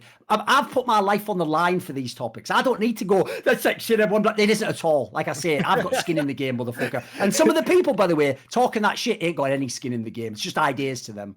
Yeah, my favorite thing along those lines too is like I totally agree with your point. And it's like people come at me and they're like, Monty is a bigot. I'm like, yes, me with my half Asian son, I'm a bigot against my own child. The concepts are just so no, but you know how it works. They put the determination first, and then reverse engineer all the evidence. So then it's like, well, why did Monty get? Oh, he probably wanted to control us. Yeah, they just go with that angle, don't they? Right. The premise is Richard Lewis is a racist. How do we make that fit? How do we make that stick? 'Cause there's no evidence of it, and he certainly doesn't say anything racist. He certainly doesn't behave in a racist way, and there's certainly all people of different backgrounds and ethnicities and everything, and they would certainly never say that he was racist or ever treated them badly. So how do we get to the determination I've made? 6 months at Breitbart, right? Okay, yep. Photo of him, there he is with Milo, right? Well, he's about and on and no, there's that photo of him, isn't there, where he's like laughing at the picture of Hillary Clinton losing the election, which, by the way, still fucking funny. Fuck that. It was funny as fuck. I don't give a. We took that picture because it was funny as fuck, and we'd had about 5 beers each. I ain't lying, homie. Yeah, mate, you're doing it justice. We're 5, I reckon, mate. You're doing fair enough. But at the end of the day, so what they do is they take all these little bits and then they put it into the narrative in their mind, and it's like at that point, what I would like would be if the internet culture could just recognize absurdity. That would help us so much if you could just recognize the patently absurd. It would be absurd of Monty. Like, they do this all the time, by the way. Like, so Monty is a bigot and a racist and secretly hates his own son, or all his family members, all his extended family, right? Like, they right. And then what they do is they go, but you say that like it's not possible. He could just be a fetishist. Exactly. I've dated one Asian woman in my life, and it's my wife. Right. I think you'll find, Christopher, that fetishization is one step down from racism, sir. And on they go, and they use all this like but it's I've got a good punchline for you. It's all about their brain. Right, this is going to make it not as depressing, this topic, and we can wrap this one. Go to the next question. It goes like this. When someone tried to make the point, well, if he hates women so much, why does he keep bringing them on shows? Someone said, well, it's obvious, isn't it? He just gets women. He raises them up to pit them against each other. As though what I was going to do was, as though I was training them and I'm getting them, stronger, better, but individually I'm keeping them apart, right? And then it's like, obviously, I'm going to have the boot camp where, do you want to finally ascend to esports just? Then they arrive, 2 women enter, 1 leaves. This is ridiculous. And at the end, do I do that? Or do you kill them? Or do they let I wager 500 quatloos on the newcomer. I do think it's amazing that you single-handedly mastermind the Highlander movie, but for women in esports. It's next level, isn't it? Yeah. Where's the VC startup for that, Monty? That's what I want to know. There you go. Mental. Absolutely mental. My God. All right, we'll do one more question because it's already super long. With the first VALORANT LAN around the corner, do you predict it will be similar to League of Legends Season 1 Championship in Freak's Basement? Since all regions will be coming together to play, will it be more prestigious, or is it not a fair comparison? I mean, I feel like League of Legends was already a more global game. Like, VALORANT is very much focused on North America right now with some level of competition in Europe. But there was already a much more global scene for League, even in Season 1. And they had like arena and stuff. Yeah, they had a little bit more. Southeast Asia. Well, the old Dota scenes in Southeast Asia and stuff. But they hadn't launched servers in those regions. They didn't have any Koreans or Chinese at the time, though. Right. Yeah. But I don't know. Like, I guess it would be similar in the way. I don't know. I think League of Legends Season 1 would probably have more viewership. I think the Valorant event, there will be a lot of people like myself and many others tuning in to see how it goes. For me, put it this way, you brought it there. I'll tell you the significance of this LAN. For me, this is where Valorant begins. I watched a few games of Pop Flash. I watched a few games like when the game started. I've tried, like, I'll give you an example, because I'm open to the idea. Like, listen, CSGO was shitter when it launched than Valorant was when it launched. I'll tell you that right now. So I'm open to the idea it could be a game that develops. So, for example, if Simple plays it, maybe I'll watch a little bit and see him do ridiculous headshots in a game he doesn't even play. So, like, for me, this is where Valorant begins. I always said this. once you all get this part out of the way where it's stupid online cops and everyone's divided and you're just doing stuff like, oh, it's incredible, isn't it? This new game that a guy who was a CSGO pro playing it on the sides walked into a top 10 team and he's good today. That makes the game sound shit, you idiot. There's nobody could walk into CSGO like that from another game and just be fucking banging Simple's head off. It couldn't happen. So to me, this is where it starts for real. That's why it's significant. Now we can have a real tournament, and obviously there'll be many tournaments in any game. So I think it'll be watched by actually people who don't, like, put it this way, there's games that are going to be online. I think people will check that out because it's a LAN. It's going to be a spectacle, right? One area as well, I'll say, where it's definitely going to beat out Counter-Strike, and certainly for the foreseeable future, is if you look at the regions that are competing. Obviously, you've got North America. Obviously, you have Europe and Eastern Europe, kind of all lumped in. Korea. Southeast Asia has their own qualifier. Brazil, Latin America, Japan has their own qualifier. So the geographic diversity and by extension, therefore, the tactical diversity and, you know, the chance for a little known player from a region that doesn't get as much attention as North America to potentially pop off against the North American team, maybe launch an entire career, maybe get picked up by a North American organization if that's the way they want to go. There's actually so much interesting stuff that can go into the Reykjavik event that you're not going to see in CSGO ever again. Well, you're not going to see in any esport, because here's the thing. Here's what will never happen again, guys. And if you're a new esports fan, this will be exciting for you because it'll be like reliving the old days. So in the old days, there used to be online competition and no LAN. So you know, for a long time. So you'd have to watch all these regional events or like high ping when teams would play each other. And the LANs really came along very rarely. There would be different sub metas that were developing in all these different regions, which still happens today. But it's a lot easier when you don't have constant LAN competitions for that to be true.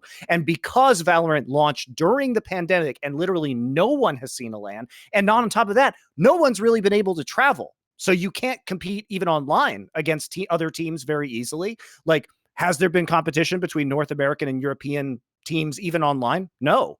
So I think what's cool about this, like you're saying, Richard, is there are all these different countries coming in, and they have never really encountered each other's own styles because they have been wholly developed in their own individual regions. That this has a potential to be super fucking cool in the way that these old esports events from like 2010 used to be super fucking cool.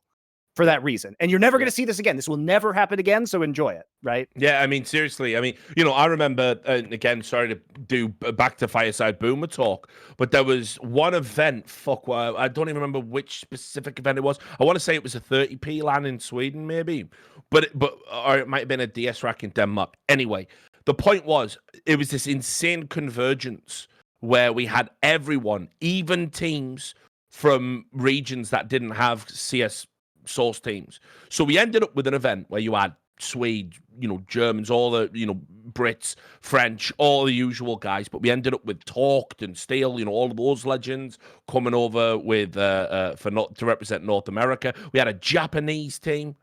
I still got the mouse mat they gave me because they were so fucking happy to meet me. It was super sad as well because we were like, oh, we'll keep in touch. And then guess what? They lived in right close to where the Fukushima disaster had. And it fucking wiped out all their infrastructure, and so they weren't able to play or travel or compete. You know, some of them lost their houses. We did a fundraiser, look after your own, and all that. It was super sad, but I mean, like, it was such a great time. That was like, you know, peak fucking source esports, having all these people from all over the world, even regions you never even thought had teams, and they're all competing. And, you know, you see people like this Japanese team had a guy, his player name, his gaming name, I think was like Kevin, because they all think like English names are like, it has gravitas, but obviously Kevin is a shit name. No disrespect to Kevin. It's like you have just been given a short straw though. Sorry, guys. Right, and you know, and sort of like the Reginald thing. You know, you have this like name that's out of place. It was just stuff like that. It was just so cool. So yeah, you have to embrace this, because if Valorant actually stick the landing on it being this geographically diverse, the narratives, the storyline, the potential for entertainment, it'll be through the roof. You have any thoughts on Valorant in terms of this stuff, Thorin? No, I already said I'll just check it out. I'll have a look. Yep. So that'll be fun. Okay, guys, it's been a really long time. I got to go do some other stuff. I'm sure these gentlemen do as well. Thank you very much for watching. This just proves. See you later, bigots. See you later. This just proves also the need for the boomer esports rambling show where we just talk about old bullshit that used to happen, which with the right guests, I mean, would be fantastically entertaining on its own, I think. So probably we'll do something like this again soon, considering the Phantom Lord stuff is still out there. The Valorant / Counter-Strike player match investigation still going. What, do you have any hot updates on that, Richard, before we sign off? Listen, I'm just keeping one eye on it because what's been occupying my time is the fucking shadowy figure of Riot Z, the guy who thinks he's Mike Ehrmantraut in Breaking Bad. I find people and things. It's so funny, dude. I can't believe like that. So just on a separate note, like the fact that they would send that guy instead of a lawyer is mind boggling to me. And then Richard, you know what else? I like how the law for like when the lawyers got involved, they just used his name Zed as the alias and don't include his real name in the letter that they wrote to ChronoShift. Right? It's so funny. Do you know the added extra detail of this? Because I was researching it all in case the show was about that, right? Well, the head of Riot Security said, "Oh, I'll look into that if you want, but there is no Zed who works here," right? And what this guy had done, they'd taken an old email that was used for the bug bounty program, and basically had adopted the identity because Zed is the man in the shadows. Shh, the smoke ninja. How fucking cringe is this shit, mate? So multi-billion-dollar company, by the way. there is no Riot Z. Get me out, dude. Get me out. There is no Riot Z. It's not a fucking employee name. There's no one of that name that works at the company. No one adopted that name. It's pathetic. Wild. All right. Well, maybe as you dig into that further, we'll have future revelations on that'll be a banger show. We should just do like there's about 3 Riot stories on the back burner. We should just do a Riot. Fuck Riot special extravaganza. All right. Well, we'll find some time to do that. Maybe when Richard uncovers more about the shadowy truths of the non-person that is Zed. Love to find out who it was. Thank you very much for watching. Hopefully, it sounds like we got some more bullshit to get through, but as usual, this show will exist when it is needed. And until next time, you guys can find the VOD, obviously, on the Insight on Esports YouTube channel. We'll put it out on podcast as well. Join the Discord, etc., etc. Thanks a lot for watching.